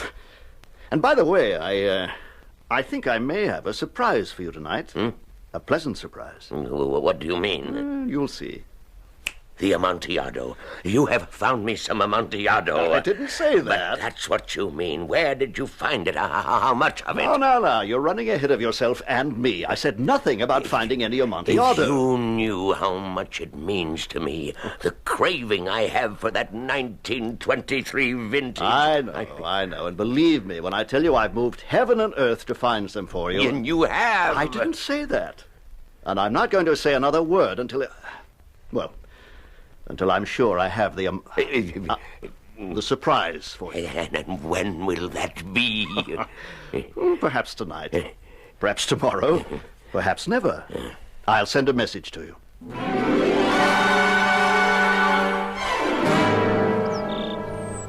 All right, keep moving. I want those grapes in before sundown. Senor Montresor, a word with you? Oh, Inspector, I'm very busy, as you can see. Only a few minutes, no more. Well, what? Signor Bellini, you know him, I think? Yes, we're very old friends. He has reported his daughter missing, Isabella. You took her to the carnival last night, is that right? Yes, that's right. Why? Why? Well, I felt sorry for her. I began to learn what it's like to be lonely, and I just felt sorry for her. A girl her age should have some fun out of life. Lord knows there's little enough. True. About your wife, would you have any news for me? News? Have you heard from her? A letter, a message of some kind? Why, no, Well, if you do, be sure to let me know. I will. Now, I must get back to my work. All right, you there, bring up the next cart. One thing more, senor. Yes, what? I understand that the vineyard is built on catacombs, early Christian catacombs beneath us here. Well, yes, where my house stands over there used to be a monastery. Of course, that was centuries ago. Interesting, very interesting. You know, I have never been inside a catacomb. Oh, is that so? No, not those baskets. Load those baskets. Even when I was in Rome. I was wondering if you'd mind if I went down into yours. Why, no, not at all. I'll take you down myself sometime.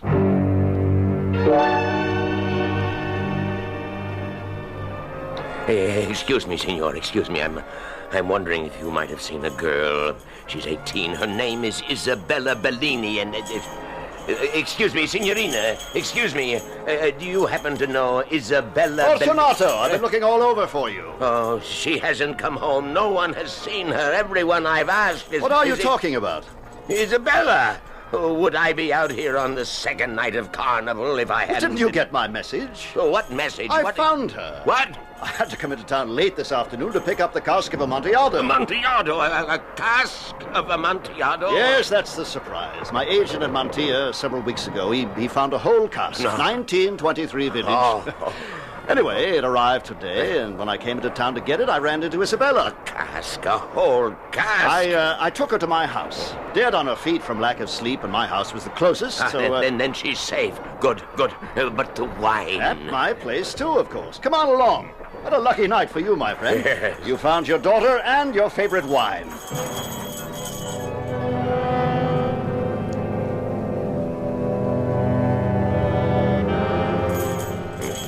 Well, good Lord, Arno.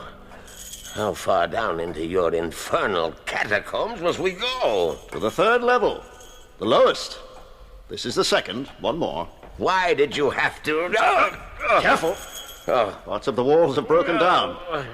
Take care not to trip on broken stones. Now that I've turned my ankle, you tell me. Now, why did you have to bring the cask, a whole cask, down to the lowest level? The dampness. Very damp. Dampest part of the catacombs. See, the walls here are sweating with condensation. Yes, but why did you have to bring... I'm afraid all you know about wine, Fortunato, is how to drink it. When a place is damp, it's cool. The damper, the cooler. And casks of wine must be stored in... Oh, here we are. Precede me. I'll hold the torch high to give light ahead. Of all places to store wine, bones, skulls, skeletons. More a grave than a wine cellar. A grave? Yes. The grave of people buried here centuries ago. And now, yours! Your grave, fool.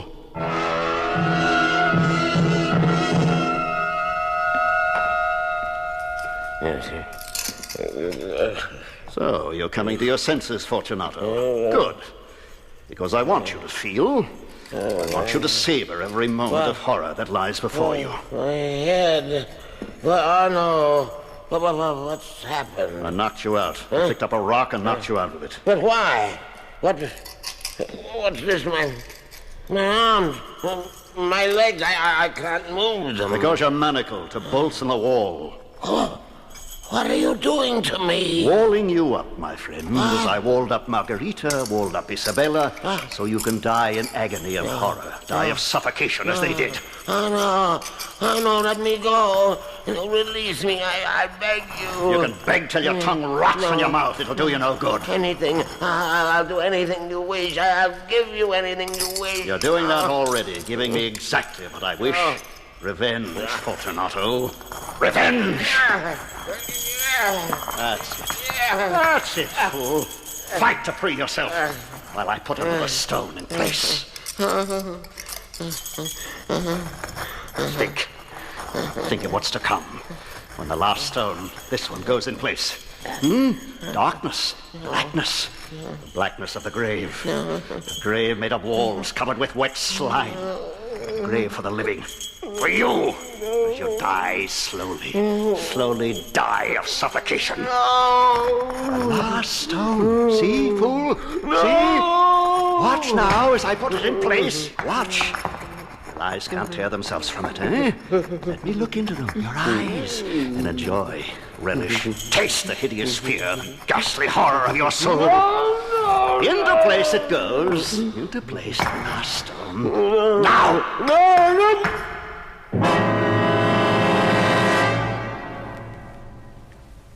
Inspector Matero, to what do I owe the pleasure of this visit? Why, in a way, Signor Montresor, it's at your invitation. I invited you? Several weeks ago. You recall I mentioned that I'd never been down in the catacombs, and you said you would take me on a tour sometime. Oh, that, yes. Well, I'm delighted to do so, but not today. I haven't the time. I'm afraid the tour of the catacombs must be made today. It's impossible, Inspector. I assure you, if I had the time to take you on a tour, I'm sorry, I should have made myself clear. I'm talking about me taking you on a tour. You taking me? Why, yes. I've already seen them. Your overseer showed me around this morning, after I showed him the search warrant. What are you trying to tell me? That you're under arrest for the murder of Signor Fortunato Bellini, his daughter Isabella, and your wife Margarita. You're out of your mind. No, but I think you were out of yours. I must congratulate you, Signor. You came close, very close, to committing the perfect crime. But you overlooked one single factor, one very small thing. What? We'll go down, and I'll show you.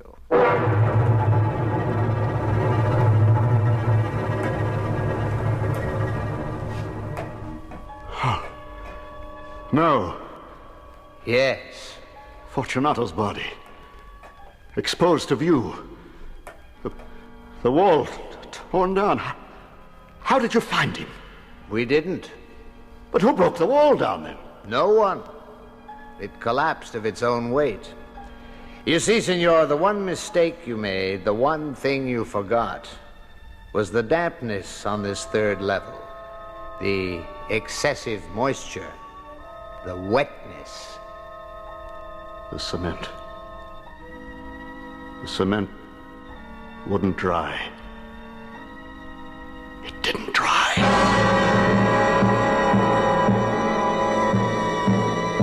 So, as always with a perfect crime, there is some slight imperfection.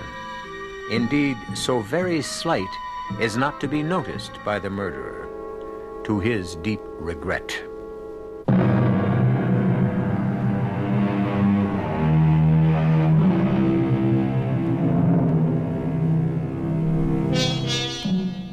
During the rehearsal of our adaptation of the Cask of Amontillado, a friend of mine visiting the studio said, "You know, E.G., this isn't the Poe story exactly as he wrote it."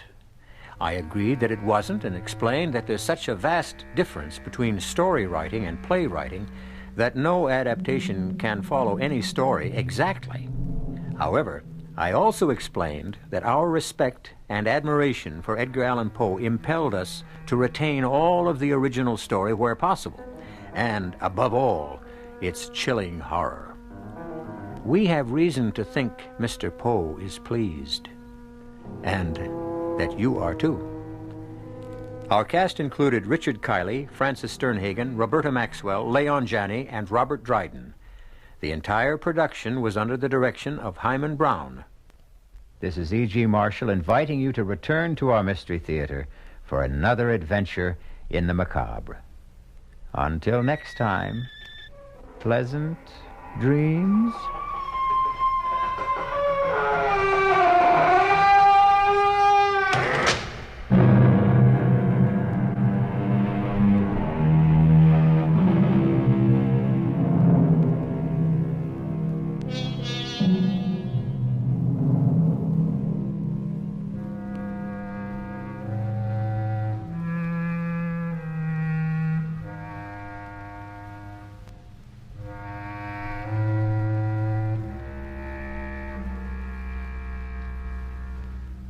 And now, Mystery Theater.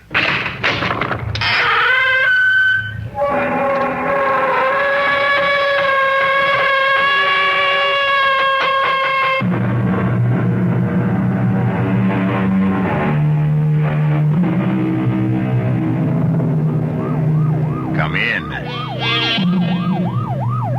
Welcome. I'm E.G. Marshall.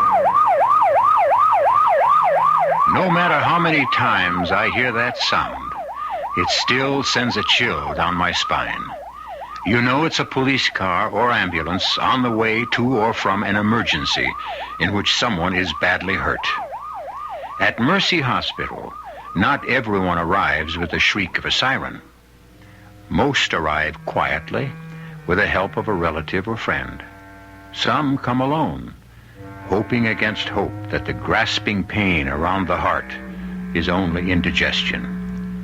A few come under their own power, sheer willpower that keeps them conscious against all of the body's desire to give up, but hoping, as we always hope, that the bell has not yet tolled for us.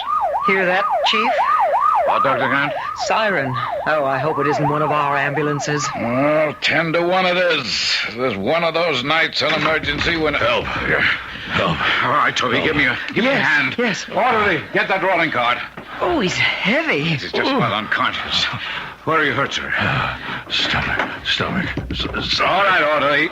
Take him from Dr. Grant and let's get him on the cart. Easy now. On his back. Gently. What is it, Dr. Peterson? Appendix? Oh, you won't ask me that now. I've opened his jacket. Look at that blood on his shirt. What is it, then? Get me some swabs. This man's been shot.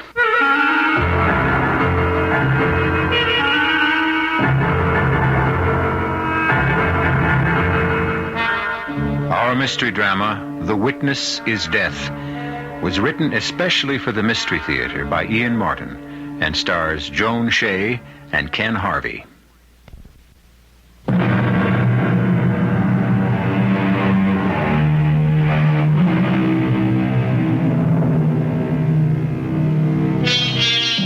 A man has been shot.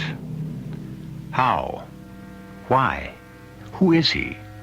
By whom was he shot? A jealous husband? A jealous wife? In anger or cold-bloodedly? Sheer accident or with malice aforethought?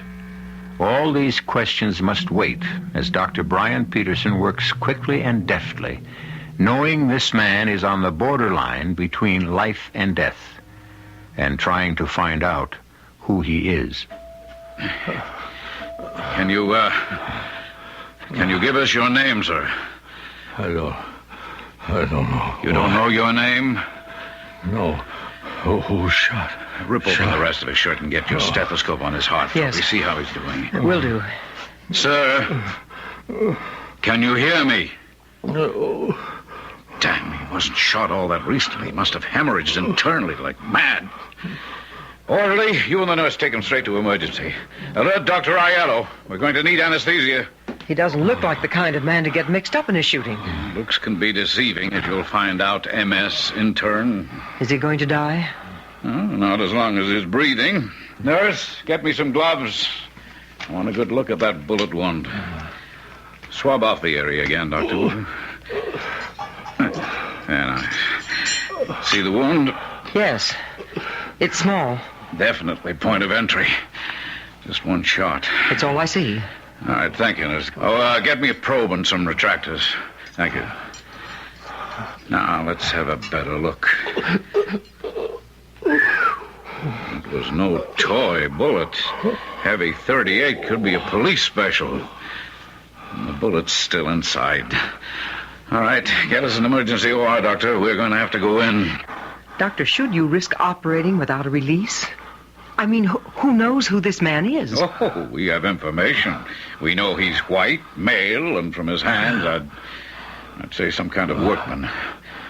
The police will have to take it from there. Murder. Someone tried to murder. It's all right, sir. We are doctors. You're in a hospital, and you're safe now. What's your name? Name. No. I don't remember.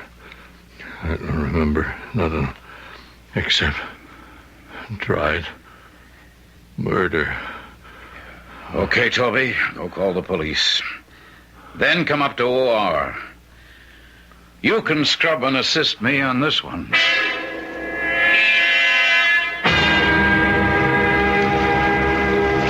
Any change? Well, he's holding on. You got the police? Yes, they're on their way. They have an idea who our mystery patient might be. Have they? The sooner we get that bullet out of his insides, the happier I'll be.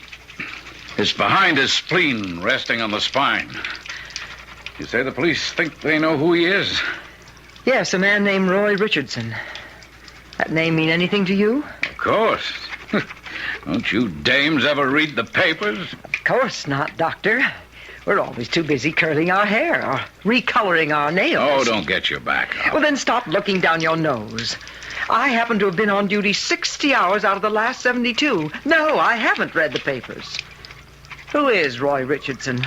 You know who Augie Larch is. Well, he'd be a little hard to miss. Our big-time racketeer who got nailed on income tax evasion and is about to go on trial? Yep, you know why.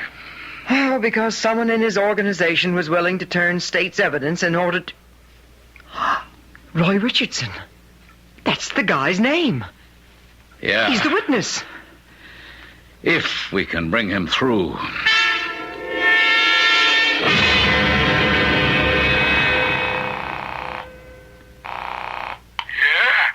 Augie? Who's this? Johnny A. Johnny Angel. Where are you? The hospital. You know that. You dropped me after we fought. Okay. I just had to be sure. Your phone safe? Yeah. It's a public phone right here on... When you hold a big yap, just give me the number. I'll call you back on a safe phone.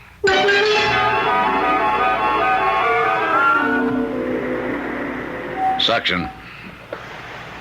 Cut off that bleeder, Toby. Retractor. Clamp. Tied off, Dr. Peterson. Yeah, that's a little better. Now we can see what... Oh, there's the trouble. It's a big slug with lots of velocity. Must have bounced around plenty. Bullet forceps, nurse. There's the baby. Yeah, 38, all right. Soft-nosed. Just hope we don't have too many intestinal perforations. Hold on to that, nurse. Please hold on to it. I don't see any damage to the vital organs. Mr. Richardson is still going to be lucky to pull out of this one. And even if he does, to stay alive. One way or another.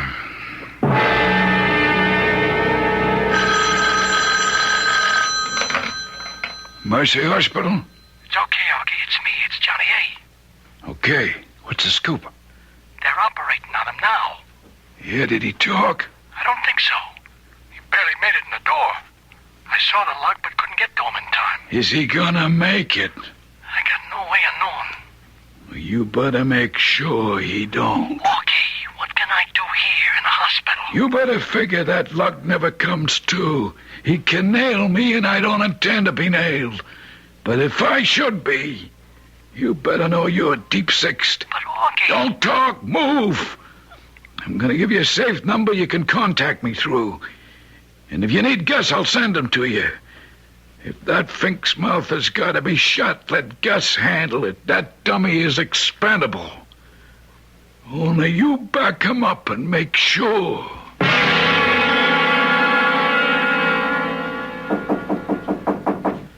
Come in. Dr. Peterson? Oh, yes.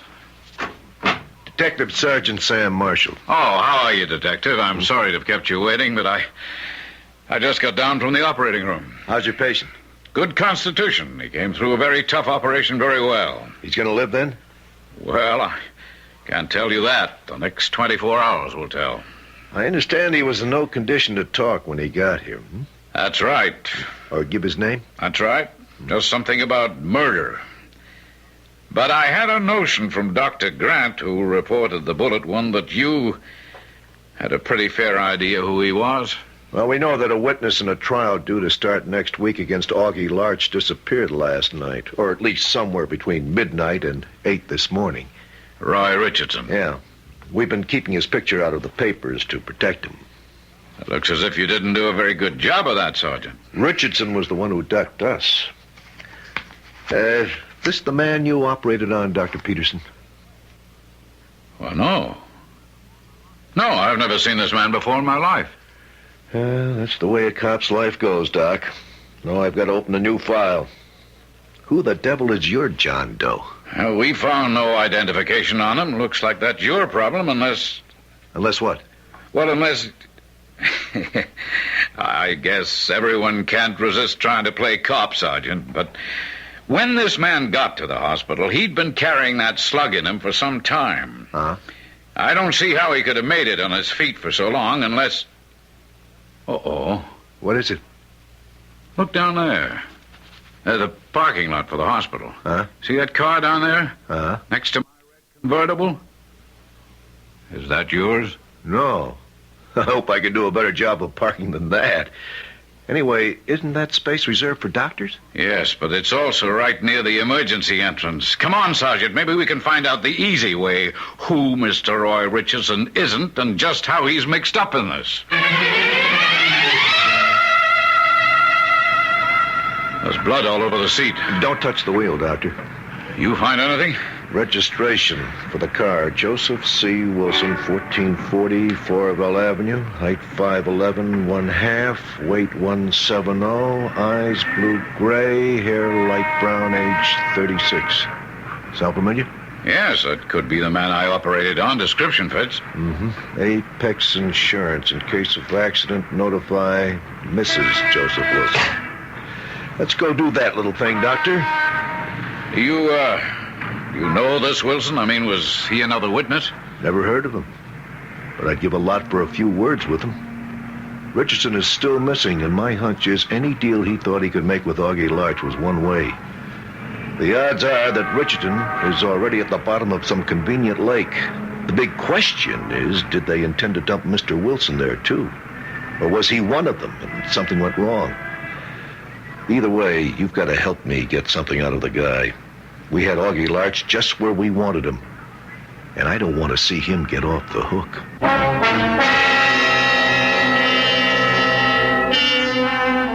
All they that take the sword shall perish by the sword. Is Joe Wilson's fate just retribution, or is he an innocent victim? Is he another unfortunate possessor of information about the illegal operations of a ruthless criminal? Or is he something else entirely? Someone with no contact at all with Augie Larch, and yet who is infinitely more dangerous to him? I'll return shortly with Act Two.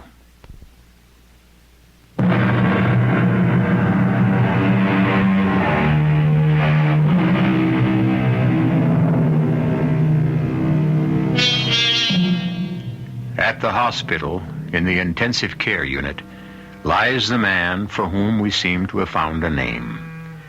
But while the doctors monitor and fight to save the patient's life, Detective Sergeant Sam Marshall doggedly follows his job of finding out if he really is Joseph C. Wilson. And if he is, who he is, what he is, and what led him to being the target of a perhaps lethal bullet.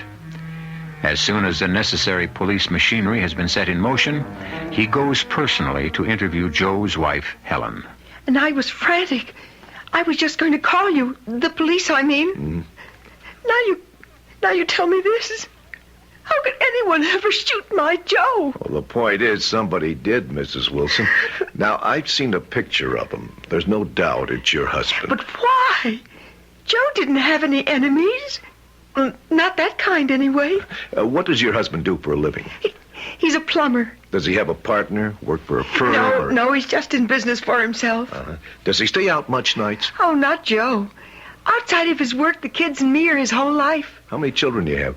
2. Mm-hmm. Ronnie, he's 8, and the baby, Sue Carol, she's 3. How come he went out last night? Well, it was an emergency call. Know from whom? Oh, yes. The Bensons, up on Long Ridge Road. They're old customers and kind of friends, so that's why he went out so late. Would there be any reason for him to come back by the old high road? Yes. Yes, he's stubborn about some things. It's a shortcut, but... But what? I've asked him not to use it. There are so many blind curves, and it twists, and it's narrow, and it's all full of potholes, and... Well, nobody uses it much since it's so deserted, and since you... If you do meet someone coming the other way, it's so easy to have an accident. I was always afraid, and now he's had one. Please, I want to go to my husband. I want to talk to him.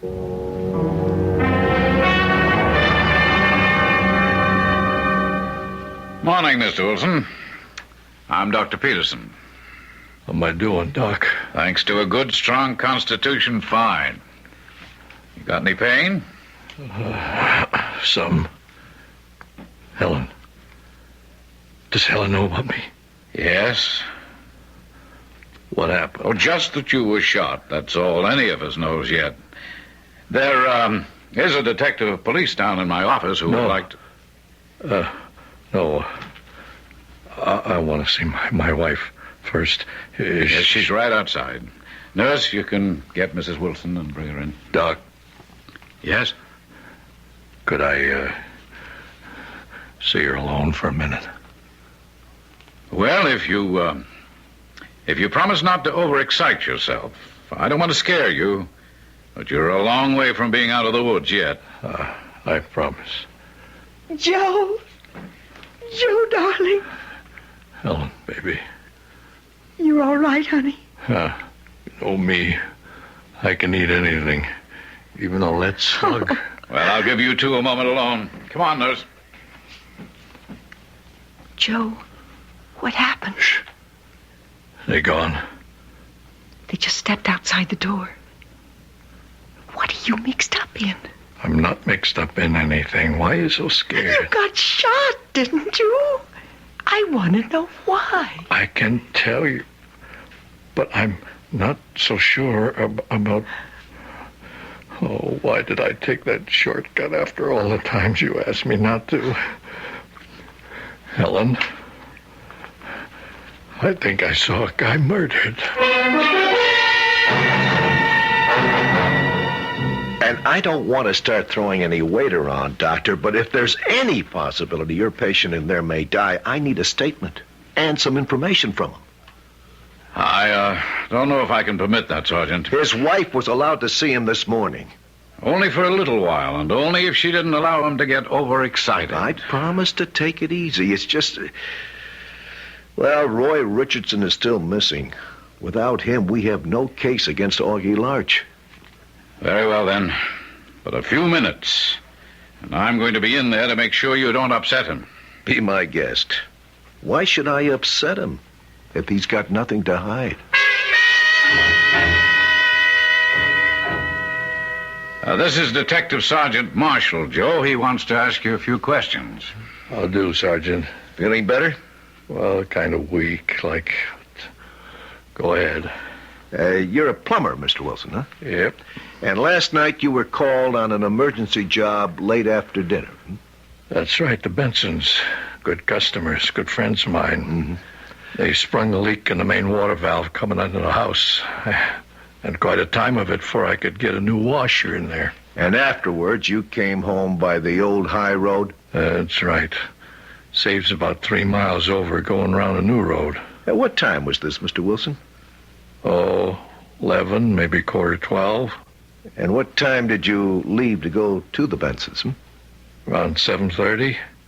Got there maybe about 8. Mm-hmm. 3 hours to put in a washer? Well, like I say, I had a tough time of it. And the Bensons are old friends. I stuck around, talking, had a beer or so. And it was coming back on the old high road you were shot? That's right. How? Well, see, I was coming around a sharp bend where the road kind of dips down in a hollow. Uh-huh. And I hear what sounds like a blowout. So I hit the brakes, slow down as I come around the bend.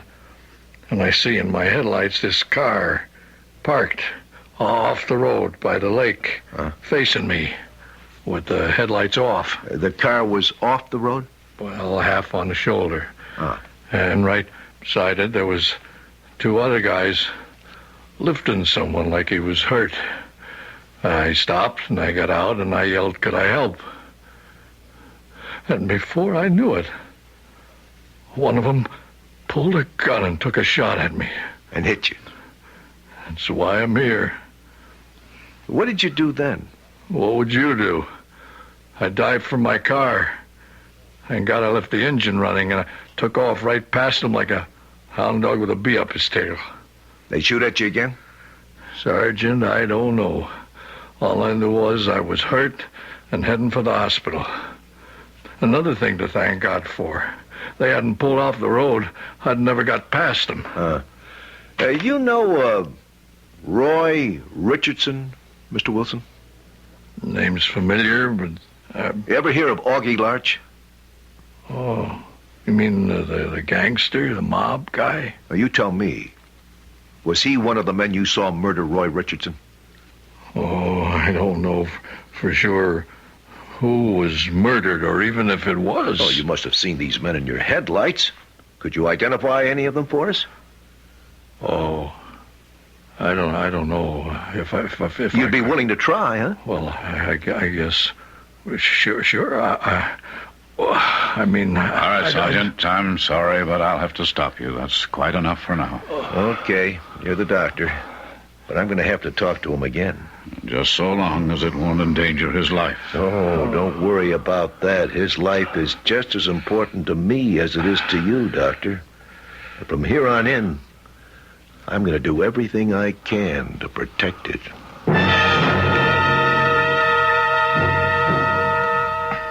I haven't told the kids about you yet, Joe. Because all day I've been doing a lot of thinking. What kind of thinking, Helen? You got yourself mixed up with some real bad, no-good trash. Don't you think I know that, hon? They left me with a big enough message to remind me. There are messages from the other side, too. You know, there's a policeman on guard outside your door. Why? Joe, darling, those men, or the one who shot you and the other one, could you recognize them if you saw them again? I'm still mixed up. Like sometimes I tell myself I'm not 100% sure I could. And then I shut my eyes. And I know I could pick them out in that jam-packed ballpark. But if I really had to tell the truth, I think maybe the reason is I'm just plain scared. Oh, Joe, darling, don't you see that's just the way I feel? I don't want you to identify those men, even if you could. They've done enough to you already. I don't want you to take any chances they'll do any more. Still, Helen, I gotta do what's right. Why? You didn't ask to get tangled up in this filth and crime? You want all of us to creep around scared to death from here on in if you identify these men? Ronnie? Sue Carroll? Me? But look at what happened to you already. But, Helen, it's like I'm a citizen. If I've got rights, I got duties, too. Joe, promise me you'll stay out of it. That's the only way all of us can be sure we'll be safe. Especially you.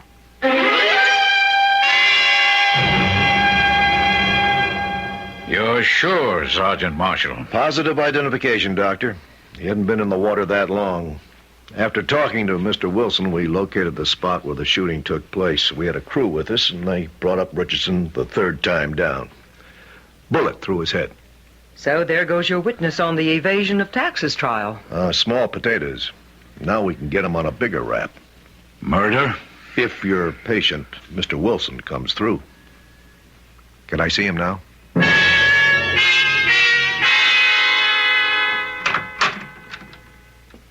I'm sorry to have to break in on your visit, Mrs. Wilson, but Sergeant Grant has to talk to your husband. More questions? And not so much this time. I had a copy of the transcript you made to me this morning typed up. I'd like to get it signed. I'm not going to look at your pictures. Why not? For the same reason I won't sign this statement. I can't identify the men. You indicated you might. Well, I'm not sure anymore. He'd be in terrible danger if he could. Mrs. Wilson, every precaution is being taken for your husband's safety. You saw the police guard outside the door. What about my wife and children? I'm trying to cover your house, too. With killers like these, that's no protection. What else can I do? Could I come up with an idea? And welcome. Well, it's the neat old adage which solves all problems. Dead men tell no tales. I don't understand. Well, look, suppose everyone thought your husband had died from the bullet in him. What would those gunsels have to worry about then? You release that story to the press, I'll substantiate it. A big little white lie, Doctor? Would you be willing to look at the pictures then, Mr. Wilson? And make an identification, if you find one? Or two? Helen? Oh, Joe, I don't know what to say. If everyone is willing to put themselves out like that, how can we let them down?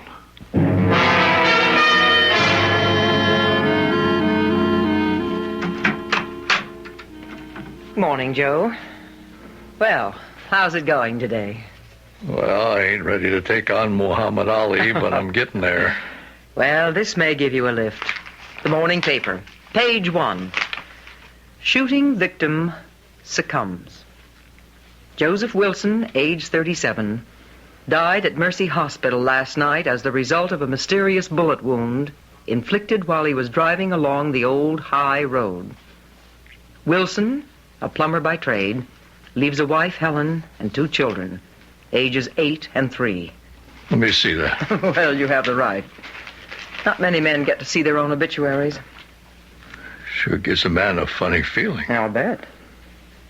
The victim's widow said he will be buried in Clendon Cemetery. That policeman sure did it up thoroughly, didn't he? Well, they could scarcely release a story that you died without being nice enough to bury you. At least now the killers are off your trail. Hello, Augie? Johnny A. You seen the papers this morning? Good news, nothing. Forget it. I'm telling you, the guy ain't dead. About a half hour ago, I seen his wife sneak into the hospital. And just to make sure, I took a chance and went by his room at the hospital just a minute ago. There's still a cop outside the door. You don't need fuzz to guard a dead man.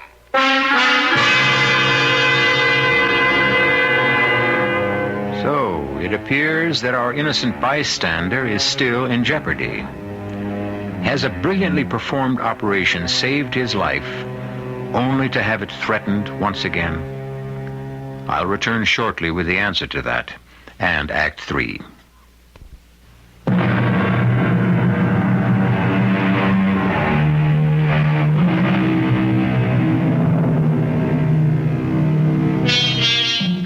It was Robert Burns, the Scottish poet, who penned the lines, "The best laid schemes of mice and men gang after gley." Certainly all the plans to protect Joe Wilson by announcing his apparent death have been negated by his wife's thoughtless and untimely visit, and the fifth columnist in the hospital. Unfortunately, the doctors and the police are unaware of this. Still, what can men even as desperate as Augie Larch do to stop Joe from identifying them now? It ain't good enough, Johnny. But Augie, what else can I do? I don't know. What a fool I was to be with you when we rubbed out Richardson. The way it was, we didn't have time to handle it any other way. All I know is this isn't just beating a little income tax evasion. My neck is on the line for the Big M. So's mine, Augie. Yeah, well, that's what I'm counting on. I'm sending you Gus. Between yous, you better figure out some way to make that obit come true. Okay, boss. But don't you give Gus a gun. I'll handle that end if we need it. Don't worry, it's muscle I'm sending you. I wouldn't trust him with a gun either. But don't forget, I don't care how you do it, but I want that witness dead. Like I said, it's my neck on the line too, Augie. One way or another, that's just what he'll be before the day's out. And Mrs. Wilson is up with him now, still? I guess so. I've been on rounds. After all our arrangements, why did you let her go up there? She was already in the hospital and on his floor before I bumped into her by accident. I tried to argue her out of it, Doctor, but she insisted on seeing him. Yes, and if those mobsters are having the hospital watched, the whole cover scheme may be out the window by now. Well, even if he was dead, she had a right to come and make arrangements for his funeral. Yes, I suppose. But when Sergeant Marshall turns up, he'll probably blow a gasket. But the damage, if any's done already, so there's no use our getting excited about it. One thing we can do. What? Smuggle her out of here the best way possible without a chance of her being seen. I have 4th floor nurse's desk. Well, this is Dr. Peterson. He is. Oh, yeah, well, would you tell him I'll be right down? That's the sergeant. He's downstairs. Now, look, Toby, I'll go down and delay him a little. We can't wait for dark. You go along to the room and get Mrs. Wilson out of there. All right. I don't care how you do it, but if possible, without being recognized.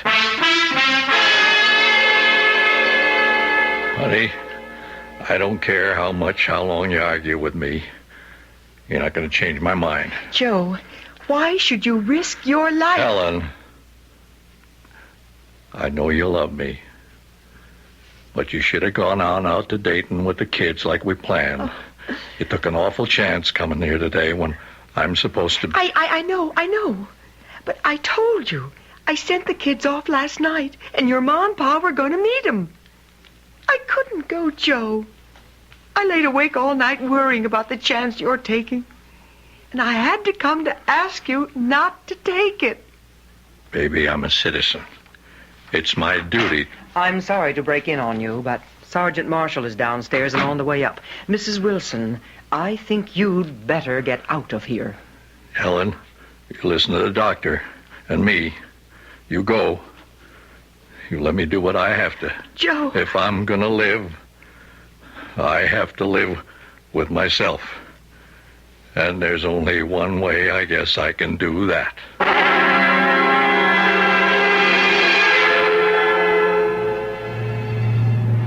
I'm not going to try to pretend I'm not sorry the wife came here, but there's no sense in worrying over spilt milk, Dr. Peterson.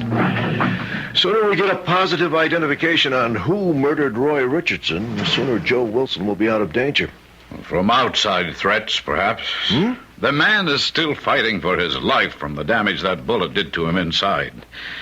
So, take it as easy on him as you can. Cops are human, Doc. That's all right, officer. Just relax, but keep your wits about you. Can we go in, Doctor? Oh, sure. Well, afternoon, Mr. Wilson. This shouldn't hurt too much. I've brought some pictures, so it wouldn't be too heavy. I had the computer select them so you didn't have to wade through the whole mug file. For example, this here first one. Do you recognize him as one of the men you saw carrying Roy Richardson's body the night of the murder? Well, why, that's, I seen his picture in the newspapers. Yeah, he's a prominent man. Was he one of them? I'd like to get something straight first. Ask. If I identify the guys, what happens then? Oh, we pick them up and arrest them. And I'm out of it? Well, not exactly. Why not? Because your statement would not be admissible in court unless you're there to be questioned not only by the state, but counsel for the defense. Due process of law. I see. Why do you ask? It's all right, I'll get that. Because I'm afraid my wife will feel I sold her and the children down the river. It's the other way. You're buying her, your children, and yourself freedom from fear. I'm sorry, there's some flowers for Joe's special receipt requested. Flowers for a dead man, huh? There's a card. Here.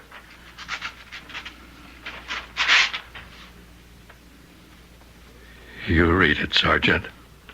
Joseph C. Wilson, room 412. Best wishes, Joe, from your watchful friends, both here and in Dayton. That's right. Dayton. Where I sent my kids to be safe. Oh, forget about this. Your wife shouldn't have come to see you this morning, but you'll be protected. Yeah, we're gonna be protected, Sergeant Marshall. You get your little pen and pencil out. I'm going to give you my final statement. Now, wait a minute. Not even a second. You start writing. It was too dark on the old high road for me to see a thing. I don't know what happened. I couldn't identify anyone in a million years. Just count me out as a witness.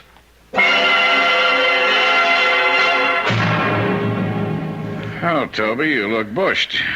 Tired enough to step out of channels and say to the Chief of Staff, so do you. Well, it's an occupational hazard. Can't you take a break? No, sir. I have emergency clinic from 8 to 12. How about you? Oh, 24 hours a day for me. Cheer up. The further you go, the worse it gets. Well, happy clinic. Oh, it shouldn't be too bad. It's a Tuesday. Tuesdays always seem to be slow for some reason. Well, then, let's hope it runs true to form. Okay, Gus. Let's try to forget your belly and concentrate on what you need clinic service for, huh? Oh, yeah, sure. I got a bum ankle. Yeah. Concentrate on your ankle. Yeah. It's sprained. It hurts like hell. Maybe it's even broken. Okay? Yeah. Now, it's dark enough. Let's go. Next? Hi, Doc.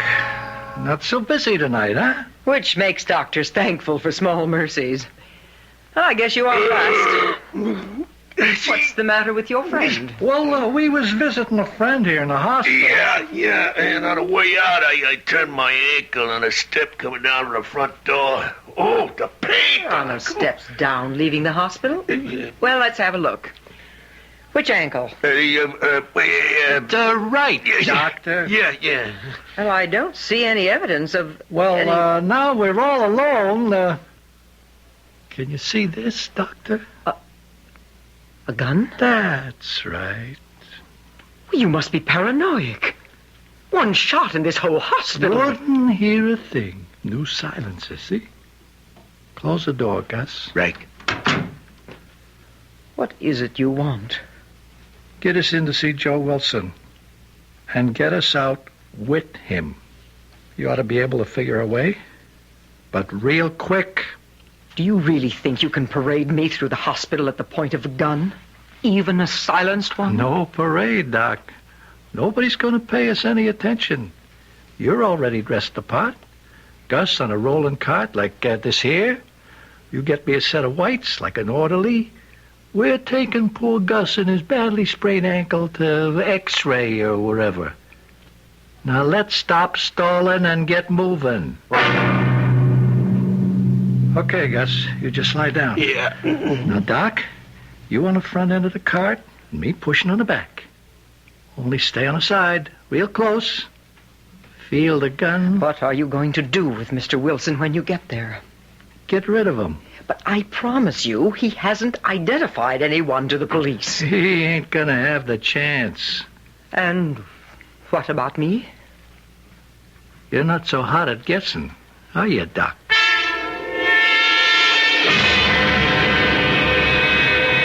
Hi, Toby. I mean, Dr. Grant. What you got there? Badly sprained ankle, Doctor. It may be a break. Going to X-ray. Why don't you let the orderly take him? Let's us have a cup of coffee. I'm afraid I can't, Doctor. This is a little more serious than that. It looks like he has a recturus pylorum. And I'm afraid the constrictor pharyngus may be involved. The constrictor You know how dangerous that can be, Doctor. There may even be a break involved. I want to stop that if it's possible. Okay, Doctor, that's your problem. You'll be able to handle it. I'll just go hit the hay for the night. You do that, Doctor.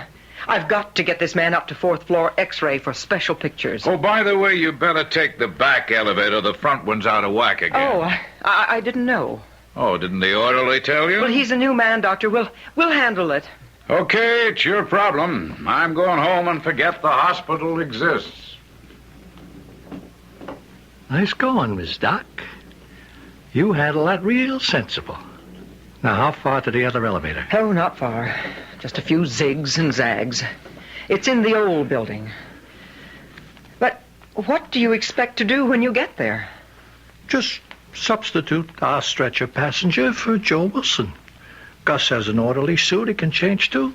Then we just wheel our patient back down and out of your life. Out of mine? It's like any professional job. You can't leave any loose ends. This the elevator? Yes. I guess this is it.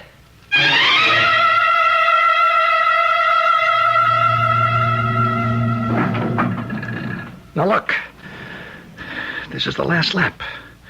So far, everything has gone pretty smooth. Let's keep it that way. Okay, Gus, you all dressed? Yeah, these white things feel nice. Fine. Just let's concentrate on trundling this cart past that cop with the doctor's help and pick up our boy. Now, when we get to the cop... You already got to him, Johnny Angel. That's a police positive in your back. Just don't move. Or you, Gus. I got 3 guys covering you. Step aside, Dr. Grant. Don't try it! Oh, damn. You shot me. I warned you. Okay. Oh, I guess you got me all the way. But Augie Larch ain't getting off scot-free. Don't worry. Joe Wilson will be able to identify him now. Oh, come.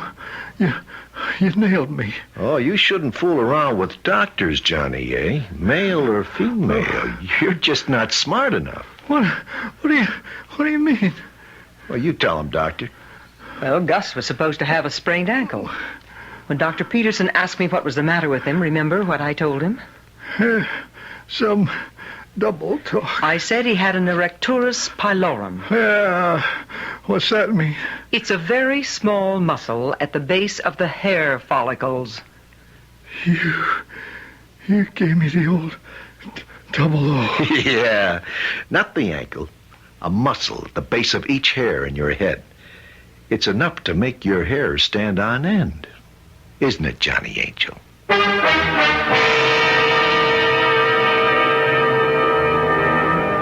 With the help of Joe Wilson's identification, Augie Larch and Johnny Angel were charged with criminal homicide and held without bail. Later, both were convicted and sentenced to maximum terms. Joe recovered successfully, and he and Helen subsequently had 2 more children. It's really another story with a happy ending. More or less, except for one thing. In the state where our story took place, murder in the first degree is, once again, the death penalty. I'll be back shortly.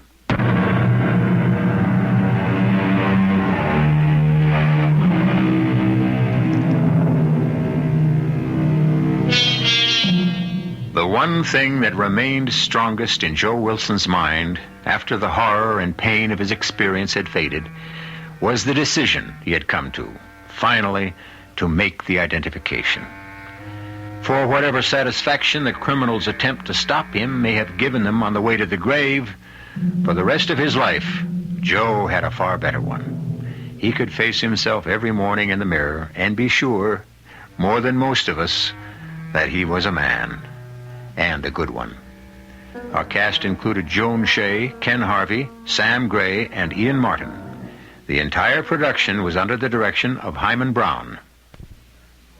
This is E.G. Marshall inviting you to return to our Mystery Theater for another adventure in the macabre. Until next time, pleasant dreams.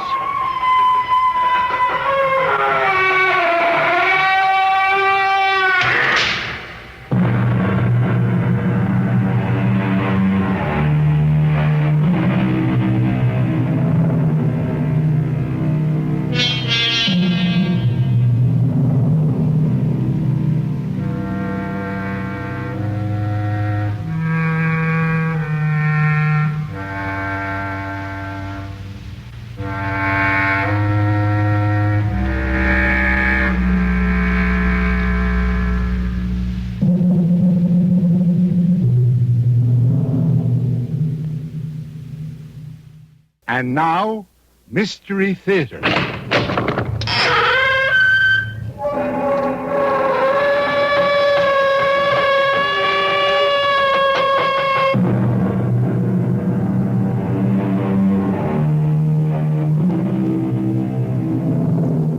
Come in. Welcome. I'm E.G. Marshall.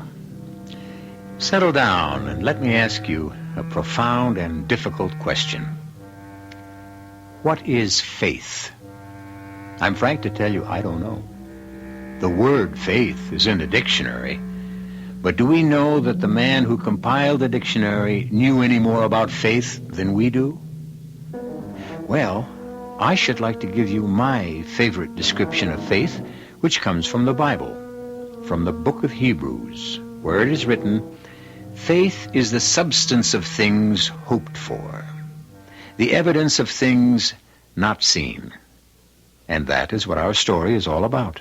Mr. Mather, I did what you said. I did just as you said. I followed to the letter what you said to do. I've forgotten what I said.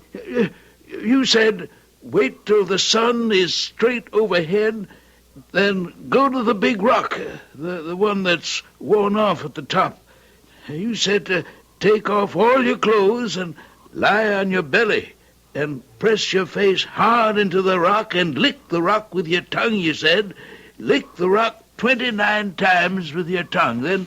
Then put your clothes back on and go home, and you'll be all right. Did I really say all that? Did I really? I must be losing my mind.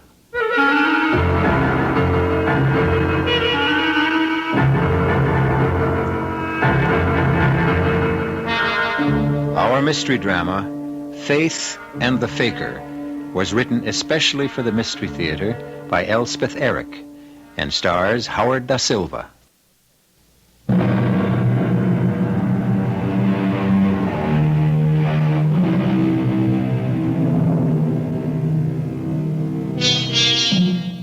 Faith is the substance of things hoped for, and the evidence of things not seen.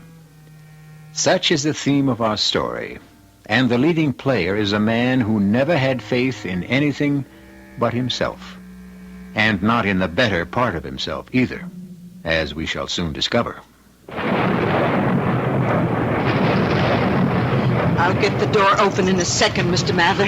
Oh, you must be drenched. It's all right. It's all right. Oh, Go on in, Mr. Mather. After you. Eliza, I can't stand the pain. There, my dear one. Somebody help. The pain. I'm dying. Look here, Judd. I've brought Mr. Mather. What did you say? Oh, the pain. Mr. Mather is here. You'll be all right, Judd. You said Mather? Indeed, I did. He came out in this terrible storm just to make you well again. He wouldn't come before. Well, never mind about that. He's here now. Mr. Mather, show Judd you're here. Come closer. Hello, Judd. You're here. I'm here. For all the good I can do you. Oh, you can do it, Mr. Mather. Do what, for heaven's sake? Make the pain go away. How am I supposed to do that? Make my leg the way it used to be. Look how it is now. Just look at it. It's all swollen. Twice its regular size. It's turning yellow. Fix it, Mr. Mather. Judd, I can't. I don't know how. You need a doctor. There's no doctor on the island. You know that, Mr. Mather. Then go to the mainland. There's a doctor there. With his leg the way it is, he'd never reach the mainland. I don't want no doctor. Not any doctor. I don't have faith in them. I have faith in you. In you, Mr. Mather. Oh, how did this happen? I mean, to your leg. Well, he was chopping wood. His foot slipped and the axe caught him right at the ankle. It didn't seem like such a deep cut. He's had worse. So we bound it up and he went about his business for a couple of days and then the swelling started. And then the fever set in. Oh, feel his forehead. He's burning up. Where's the axe? The axe? The axe, the thing that caused the whole mess. Where is it? Well, right there by the door. What are you going to do, Mr. Mather?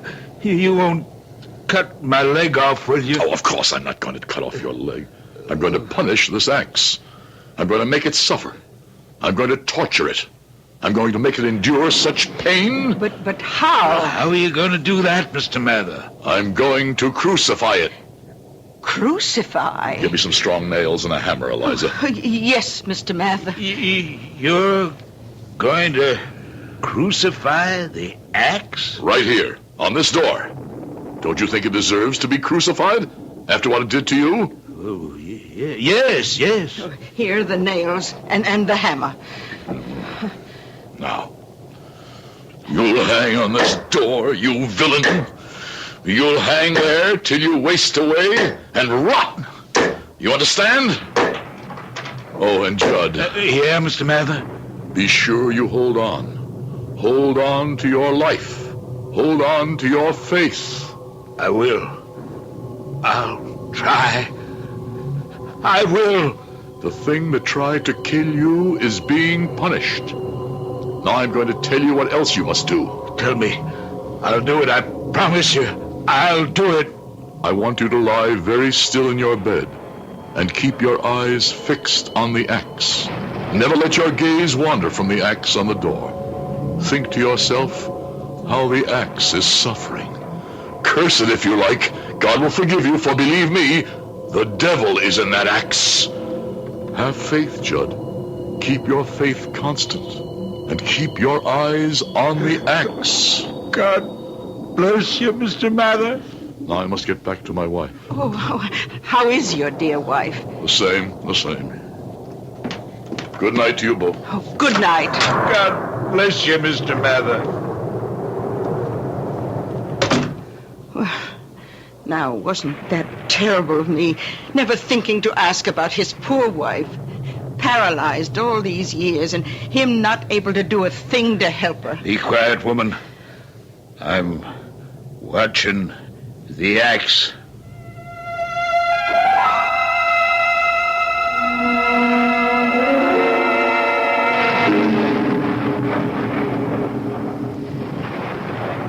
Faker.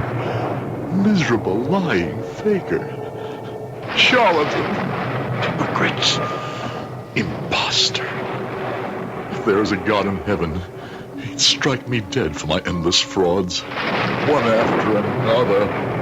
All my life, why do they believe me? Why do they have that idiotic faith in me? I've never told them I could cure them of anything. More than that, I told them I couldn't. They go on believing and having faith. Faith in me. Can't they see? Don't they know? If I had any such power to heal, I'd give it all to Mary. To the one person in all this world I truly love. To my saintly, my adored own wife. Mr. Mather! Mr. Mather! My beautiful Mary, who sits all day in her wheelchair by the window and watches. Go, she says. They believe in you.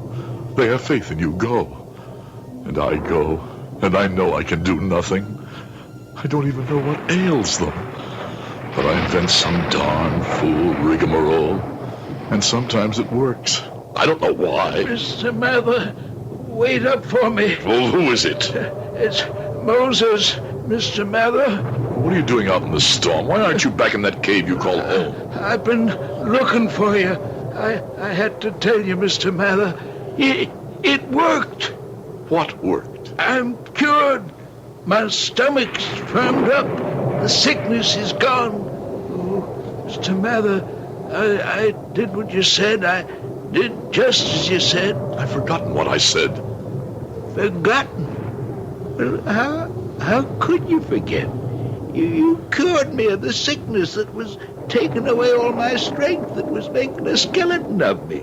How could you forget what you said for me to do? Well, come on. What did I say? You said, Moses, wait till the sun is straight overhead. Then go to the big rock, the one that's worn flat on the top. And you said, take off all your clothes and lie down on the rock, but don't look into the sun or it'll blind you. No, you said, lie on your stomach and press your face hard into the rock and lick that rock with your tongue. And you said, lick the rock 29 times with your tongue. Now do this every day for 8 days, and you'll be all right. Did I really say all that? I must be losing my mind. Oh, you've got a mind different from other minds. We all know that. You all know nothing. Nothing. Well, that's probably true. We island people are very ignorant, but, Mr. Mather, we have faith, you see, and that makes up for our ignorance. Look, I'm glad you're better. Now, I've really got to be going home. I don't like leaving my wife alone, especially with a storm like this. House might be struck by lightning. Oh, how is your wife? Just the same. You can't do nothing for her? Nothing. Your wife's not an island girl, is she? I understand you met her on the mainland. That's right. Now, you see, she ain't got the faith in you that we island people have. That's the whole trouble, Mr. Mather. She just needs to have the faith.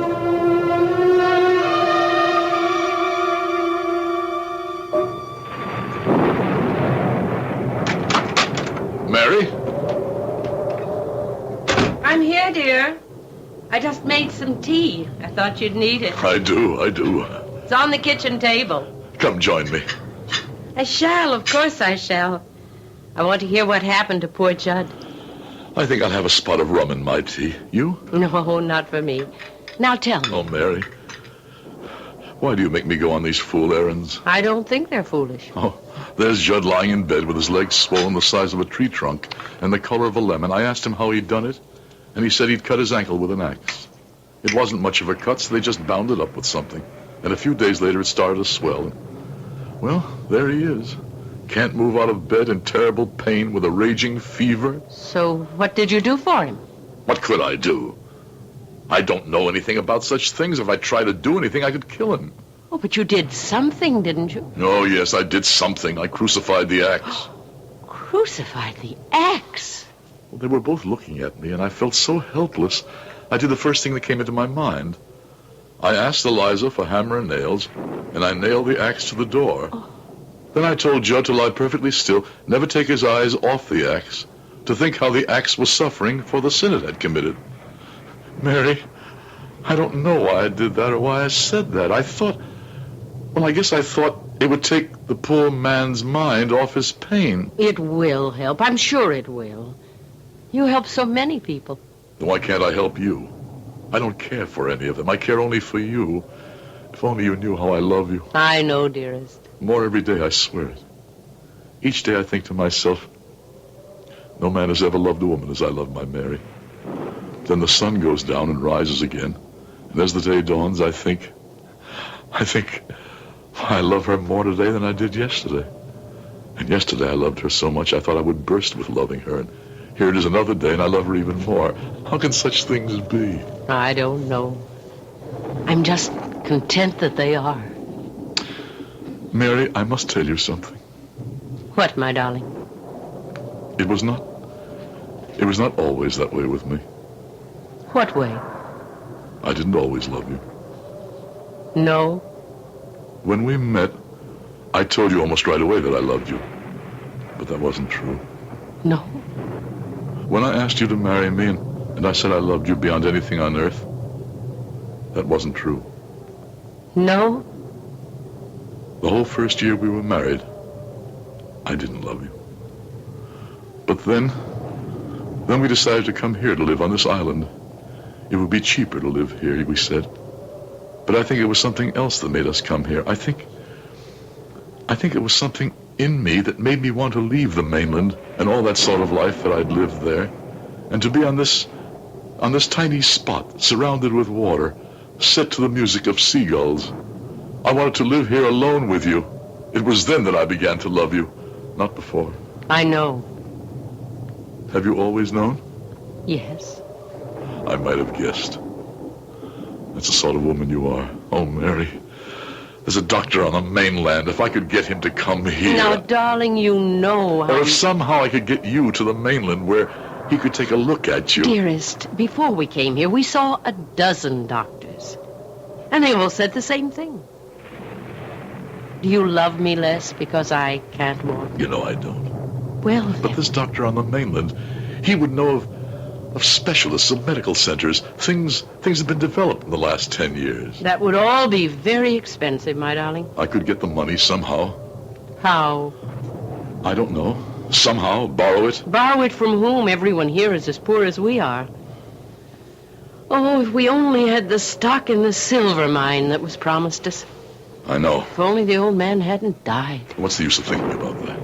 No use at all. None at all. So, let's think of other things. Happy things. Oh, now who could that be? I'm not going out again in this storm. Mr. Mather. Come in, Eliza. Get out of that storm. Mrs. Mather. Mr. Mather, I had to come tell you right away. Judd's all right. He's all right. The leg opened up suddenly, just like that. He was lying on the bed, very still, like you told him to do, staring at the axe you nailed to the door, and suddenly I looked at his poor swollen leg, and the flesh parted just below the knee, and all this yellow poison began pouring out. And, Mr. Mather, you know what else? At that very moment that the flesh of his leg parted, that axe dropped straight down to the floor. Straight down to the floor, Mr. Mather. I was standing right there, and I saw everything with my own 2 eyes.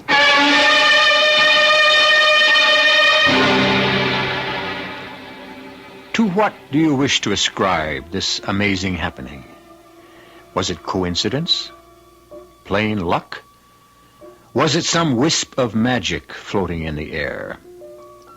Was it the substance of things hoped for, the essence of things not seen? That is to say, was it faith? We'll come back to you shortly with Act 2.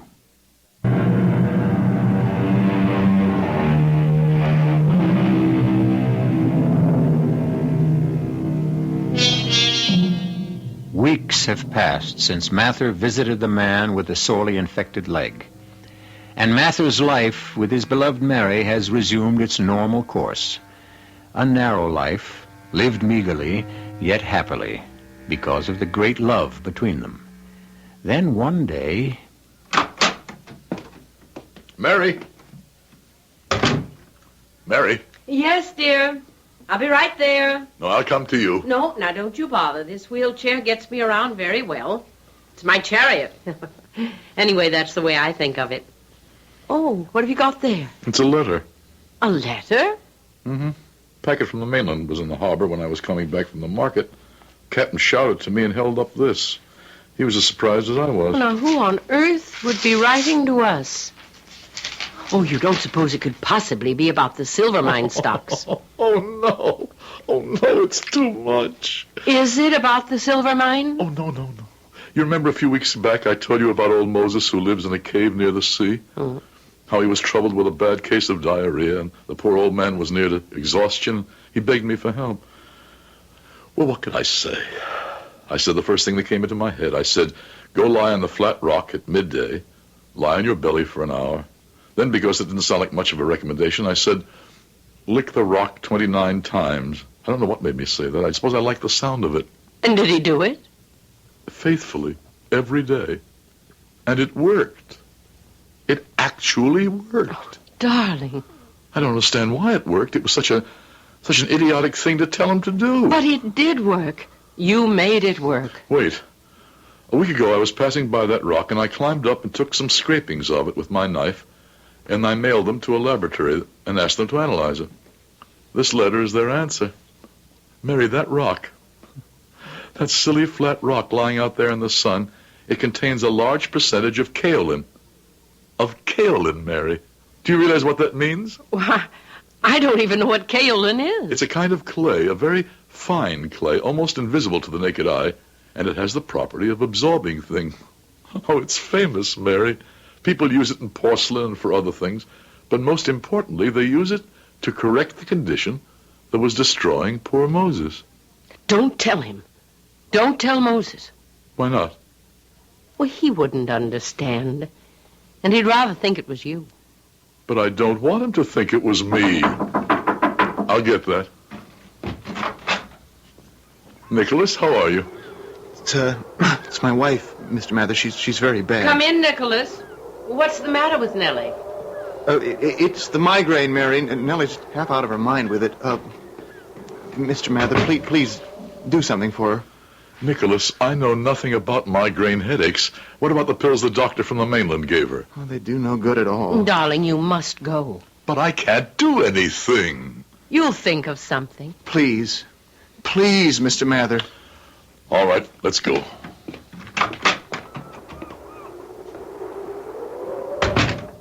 You will think of something. You always have.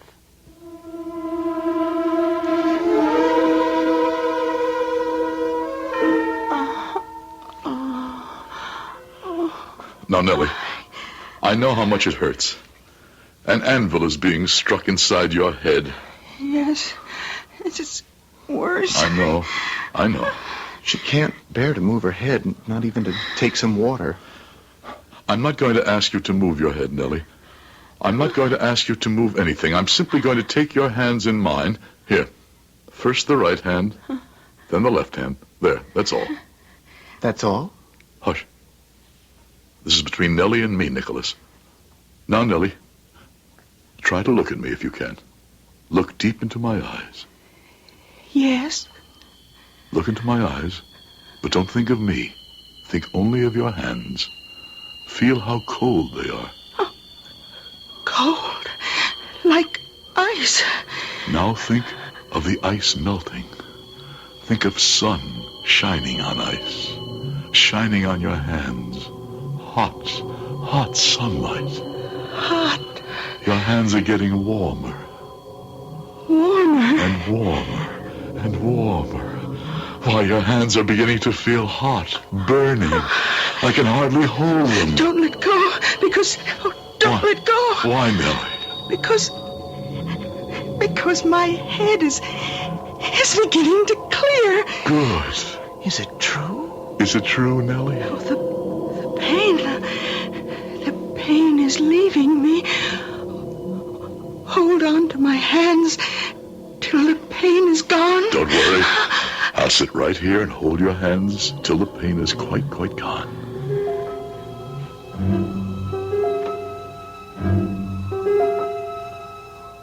Mary, it was ridiculous. I had no idea what to do. All I could think of was that you had said you'll think of something, and holding her hands was what I thought of, so I did it. And it worked. Yes, it worked. I don't know why. Nellie had faith in you. But I don't care about Nellie, or Moses, or Judd, or any of them. I only care about you. And I can't do anything for you. You love me. You make me happy. Do I make you strong and well and able to walk? Even raise yourself from that wheelchair? No. Then what good am I? What earthly good am I? Mary, I've been thinking of something Moses said to me that night during the storm. He said the reason I could help so many of the islanders was because they had faith in me. Oh, they do, darling. And he said that perhaps the reason I couldn't help my own wife was because you're not an islander, and you don't have faith in me. Darling, I love you. With all my heart, I love you. But do you have faith in me? I mean, the strong faith, the kind of faith that moves mountains, as the Bible calls it. Do you? I only know I love you. Mary, I'm going to get that doctor from the mainland. One way or another, I'm going to bring him to this island. Without money. I'll mortgage my life. And without a boat. I'll borrow a boat. With no one to sail the boat? I'll manage, you'll see. You'll see, I'll manage somehow. Mr. Mather, it's Nellie again, another migraine. You must come. She's in such pain. Nicholas, not now. I have other things on my mind. Please, Mr. Mather, you don't know how she suffers. 2 weeks ago, when you cured her, that was bad enough, but this time it's worse. You must come. Darling, go with Nicholas. You really want me to? I want you to. Very well, if my wife wants me to go with you, Nicholas. Come on. You will think of something, my darling. You'll see. You'll think of something.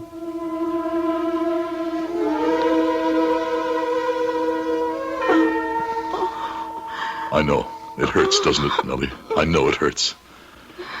Your head is bursting with pain. Your stomach is churning. Mr. Mather, why do you just stand there? The light through the shutters pierces your eyeballs, doesn't it, Nellie? Aren't you going to take her hands, Mr. Mather, or tell her to look into your eyes? No. Why not? Are you going to do something else? No. But you can't let her suffer like that. Aren't you going to do anything at all? No, but you are. Me? What can I do? What I did. But I have no power, Mr. Mather, not like you. I'm going to give you my power. Come here.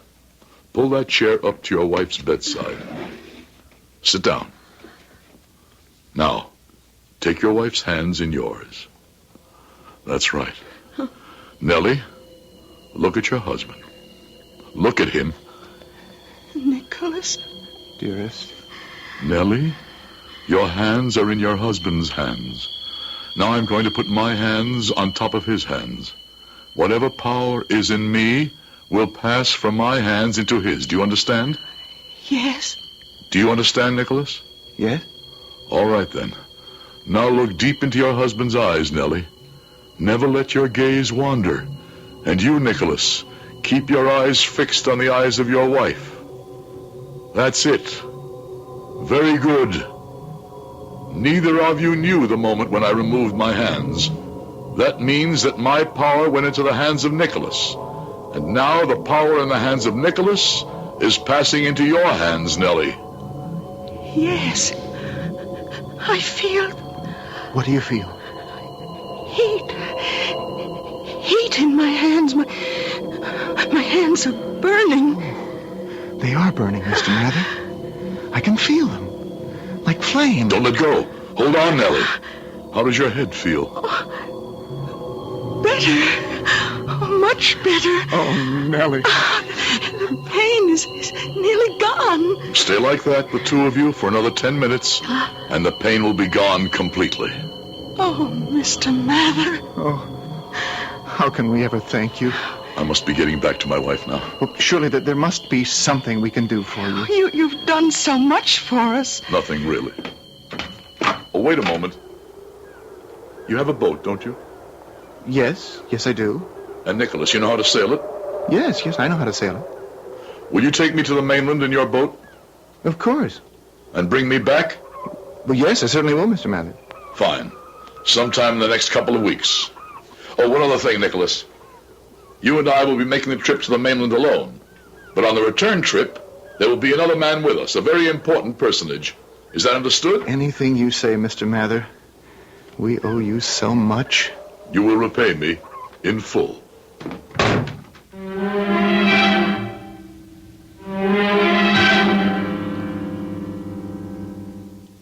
I am quite sure that there is at least one person who has faith in you. Is it your wife? Your husband?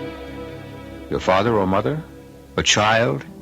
At the very least, a dog or a cat who trusts you to fulfill the unspoken promises made by the very existence of your love for each other.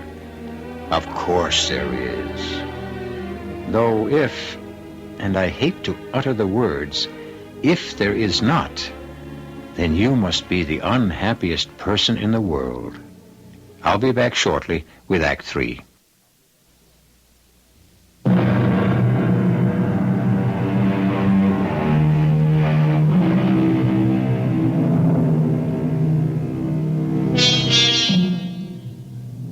Two weeks have passed since Mather mysteriously conveyed to Nicholas the means by which he might cure the migraine headaches of his own wife. In return, Mather exacted from Nicholas a promise to take him in his sailboat to the mainland. Now Mather is about to demand the fulfillment of that promise. Come in. Come in.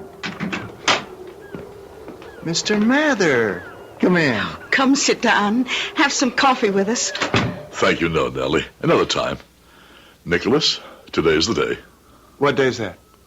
Today is the day you take me to the mainland in your boat. Oh. You haven't forgotten your promise, have you? Oh, no. Oh, we would never break a promise to you, Mr. Mather. How long will we be away? I don't like to leave Nellie alone too long, if one of her headaches should come back. It should take us the better part of a day to get there. Then perhaps part of a day to find the person I'm looking for. A little time to persuade him to come back here with us. 3 days, probably. 4 at the most, the very most. Now that you've shown me how to rid Nellie of her terrible headaches, I hate to leave her. Oh, Nicholas, you promised. You must keep your promise. Thank you, Nellie. Oh, I'll be all right. I know I will. And something else, Mr. Mather. Every day I'll go to your house to be sure Mary's all right. Mary does pretty well for herself. She knows how to get around in her wheelchair. Oh, yes, but she might need something from the store. And besides, she'd like the company, wouldn't she, with you away? Of course she would.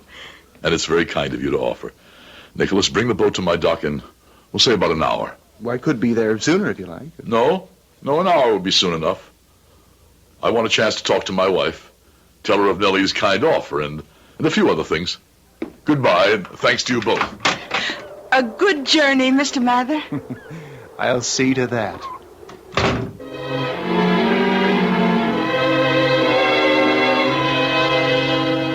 Mary? I'm right here, dear. I just talked to Nicholas. He's going to sail me to the mainland, and I'm going to see that doctor. I'm going to tell him about you, and I'm going to bring him back here. Oh, darling. My mind's made up. Without money? Before I go, my love, I must tell you a story about myself. Now, there's nothing about you I don't know. We've been man and wife for 10 years. This is a story about me before we ever met, ever married. And I have to tell it to you now. It can't wait. Darling. I have to tell you now. If you must, all right. Before I met you, Mary, I may as well say it right out. I was one of the top 10 swindlers in the country. Swindlers? Con men, confidence men. Men who trim suckers. I don't know what that means exactly. Men who pretend they have ways to make large sums of money for people who trust them. My favorite gimmick... Gimmick? Scheme for getting money out of people. My favorite scheme was the dying stockholder pitch. Pitch? The tale I tell the suckers. The story. I tell them I was a financial developer of mining properties. But that's what you told me. I know. Yes, I know.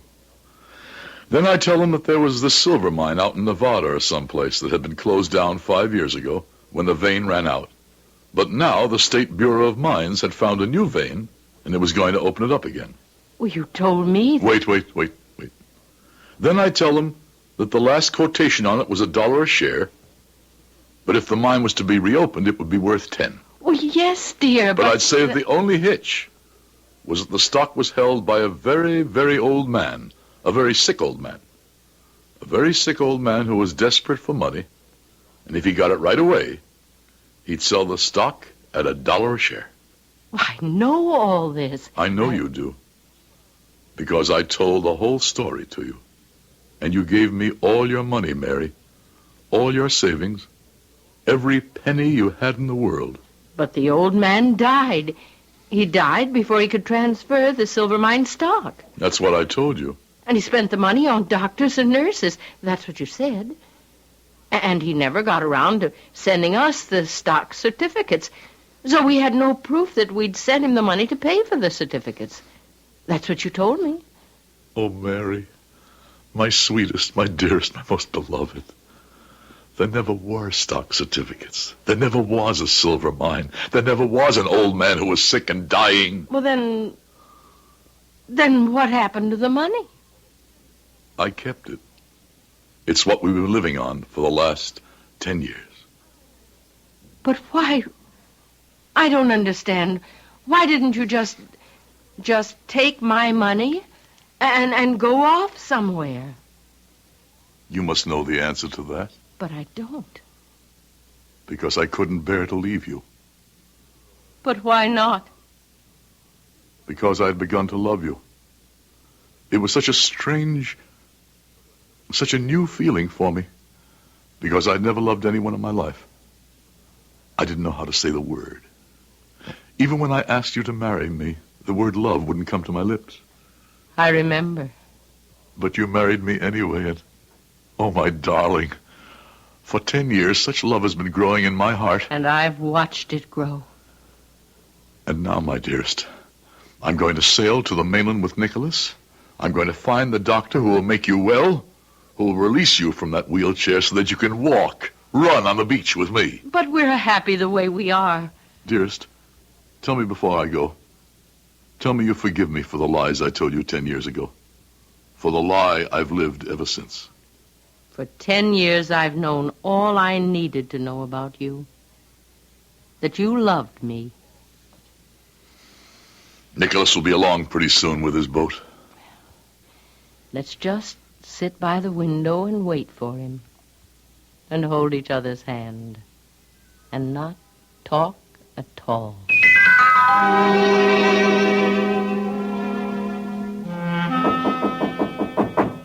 Mary, it's me. I'm coming in. Oh, come on in, Nellie. Oh, Mary, I'm so sorry I'm so late. That's all right, Nellie. Yes, but I promised I'd be here first thing in the morning. Well, you have been every day. Oh, till today. I'm so sorry. Now, Nellie, don't make such a fuss. Here, there's coffee on the table. Help yourself. Oh, that I will. And then I'm going to tell you the most fantastic story you ever heard in all your born days. Well, I've heard a lot of fantastic stories in my time. Oh, well, not like this one you haven't. Oh, you want coffee? No, thanks. I've had plenty. Well, then, wait till you hear what I'm going to tell you. I'm waiting.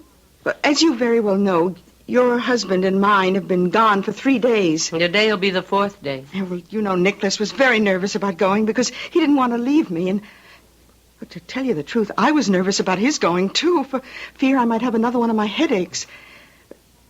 Ever since your husband showed my husband how to make them go away, well, you know all about that. Yes. Yeah, well, everything's been all right. And after all, they were only going to be gone 3 or 4 days. What could happen? Such a short time, and the trip was so important. Your husband said something about bringing somebody back to the island with them, some very important personage. A doctor. A doctor? Really? A doctor who might be able to help me.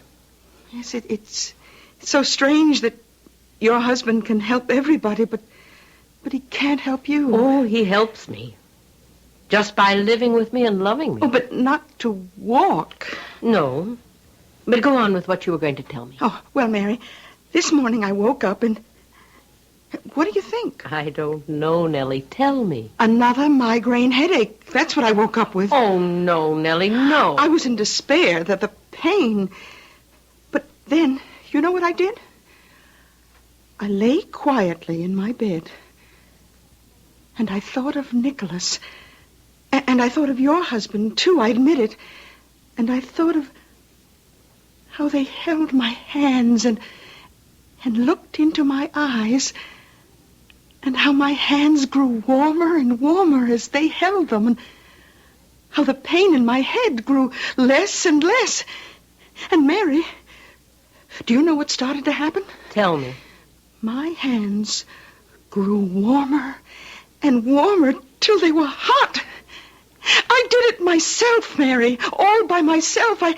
I myself made my own hands grow hotter and hotter till I felt as though they were on fire. And little by little, the pain in my head started to go away. Nellie, how wonderful. So that's why I'm late coming to see you. Well, it's all right, Nellie. Truly, it is all right. Oh, well, the men should be on their way back by now. Yes, why don't you go to the window and look out? I'll make some fresh coffee. Oh, they're coming! They're coming! I can see the sails. There's a good wind blowing. Good. We'll have coffee ready for them. They'll be coming up alongside the dock. Now, you'd best let Nicholas know you're here, Nellie. I will. Nicholas! Nicholas, I'm here. I'm here with Mary. She's making coffee. Hurry. Oh, they'll be right in. They're tying up the boat. I'll pour the coffee. You want me to do it? No, I want to do it. A cup for Nicholas. A cup for my beloved husband. And a special cup for the wonderful doctor. Oh, shall I pour another cup for you? Why not? This is a very special occasion. And one for me, too. That must be Nicholas. Oh, Nicholas. Oh, my dear, I have such things to tell you. Where's my husband? He's coming. And the doctor? Darling. Oh, darling, there you are. Look at what we have for all of you. Fresh, hot coffee, 5 cups. It's a special occasion, Nellie says. What's the occasion? Why, the doctor. Yes, Where is the doctor? There is no doctor. You couldn't find him? Oh, yes, we found him. Well, he wouldn't come? No, he wouldn't come. Was he afraid to make the trip? Yes, he was afraid of the trip. Mary, I tried. I tried my best. Close the door, darling, will you? It's getting very cold in here. Mary, I told him I'd work for him for the rest of my life. Believe me. Stay where you are. Stay right where you are by the door. Mary, please. Don't move. Don't come near me. Mary, what are you doing? Don't any of you come near me. What is she trying to do? I think... Mary, are you sure? Very sure. Very sure. Mary! Mary, what are you doing? I am very slowly, very surely, and very lovingly walking into the arms of my husband. Hold out your hands, my darling. I am walking to greet you at the door of our home. Oh, Mary. Oh, my Mary. Oh, my wife.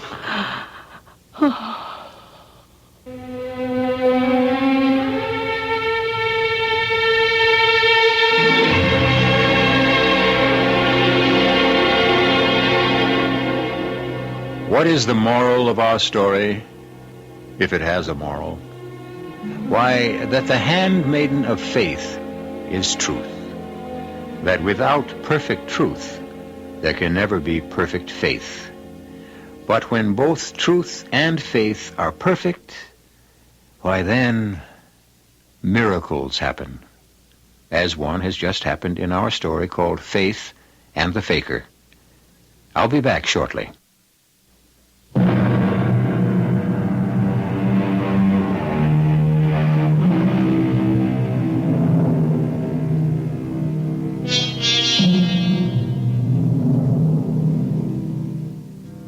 I cannot resist going back to my first definition of faith, the definition given us by the good book itself.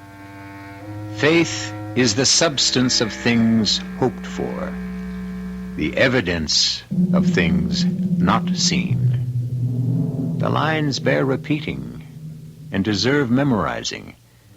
The substance of things hoped for, the evidence of things not seen. That, dear listener, is faith. Our cast included Howard Da Silva, Mary Jane Higby, Bryna Rayburn, Guy Sorrell, and Russell Horton. The entire production was under the direction of Hyman Brown. This is E.G. Marshall inviting you to return to our Mystery Theater for another adventure in the macabre. Until next time, pleasant dreams.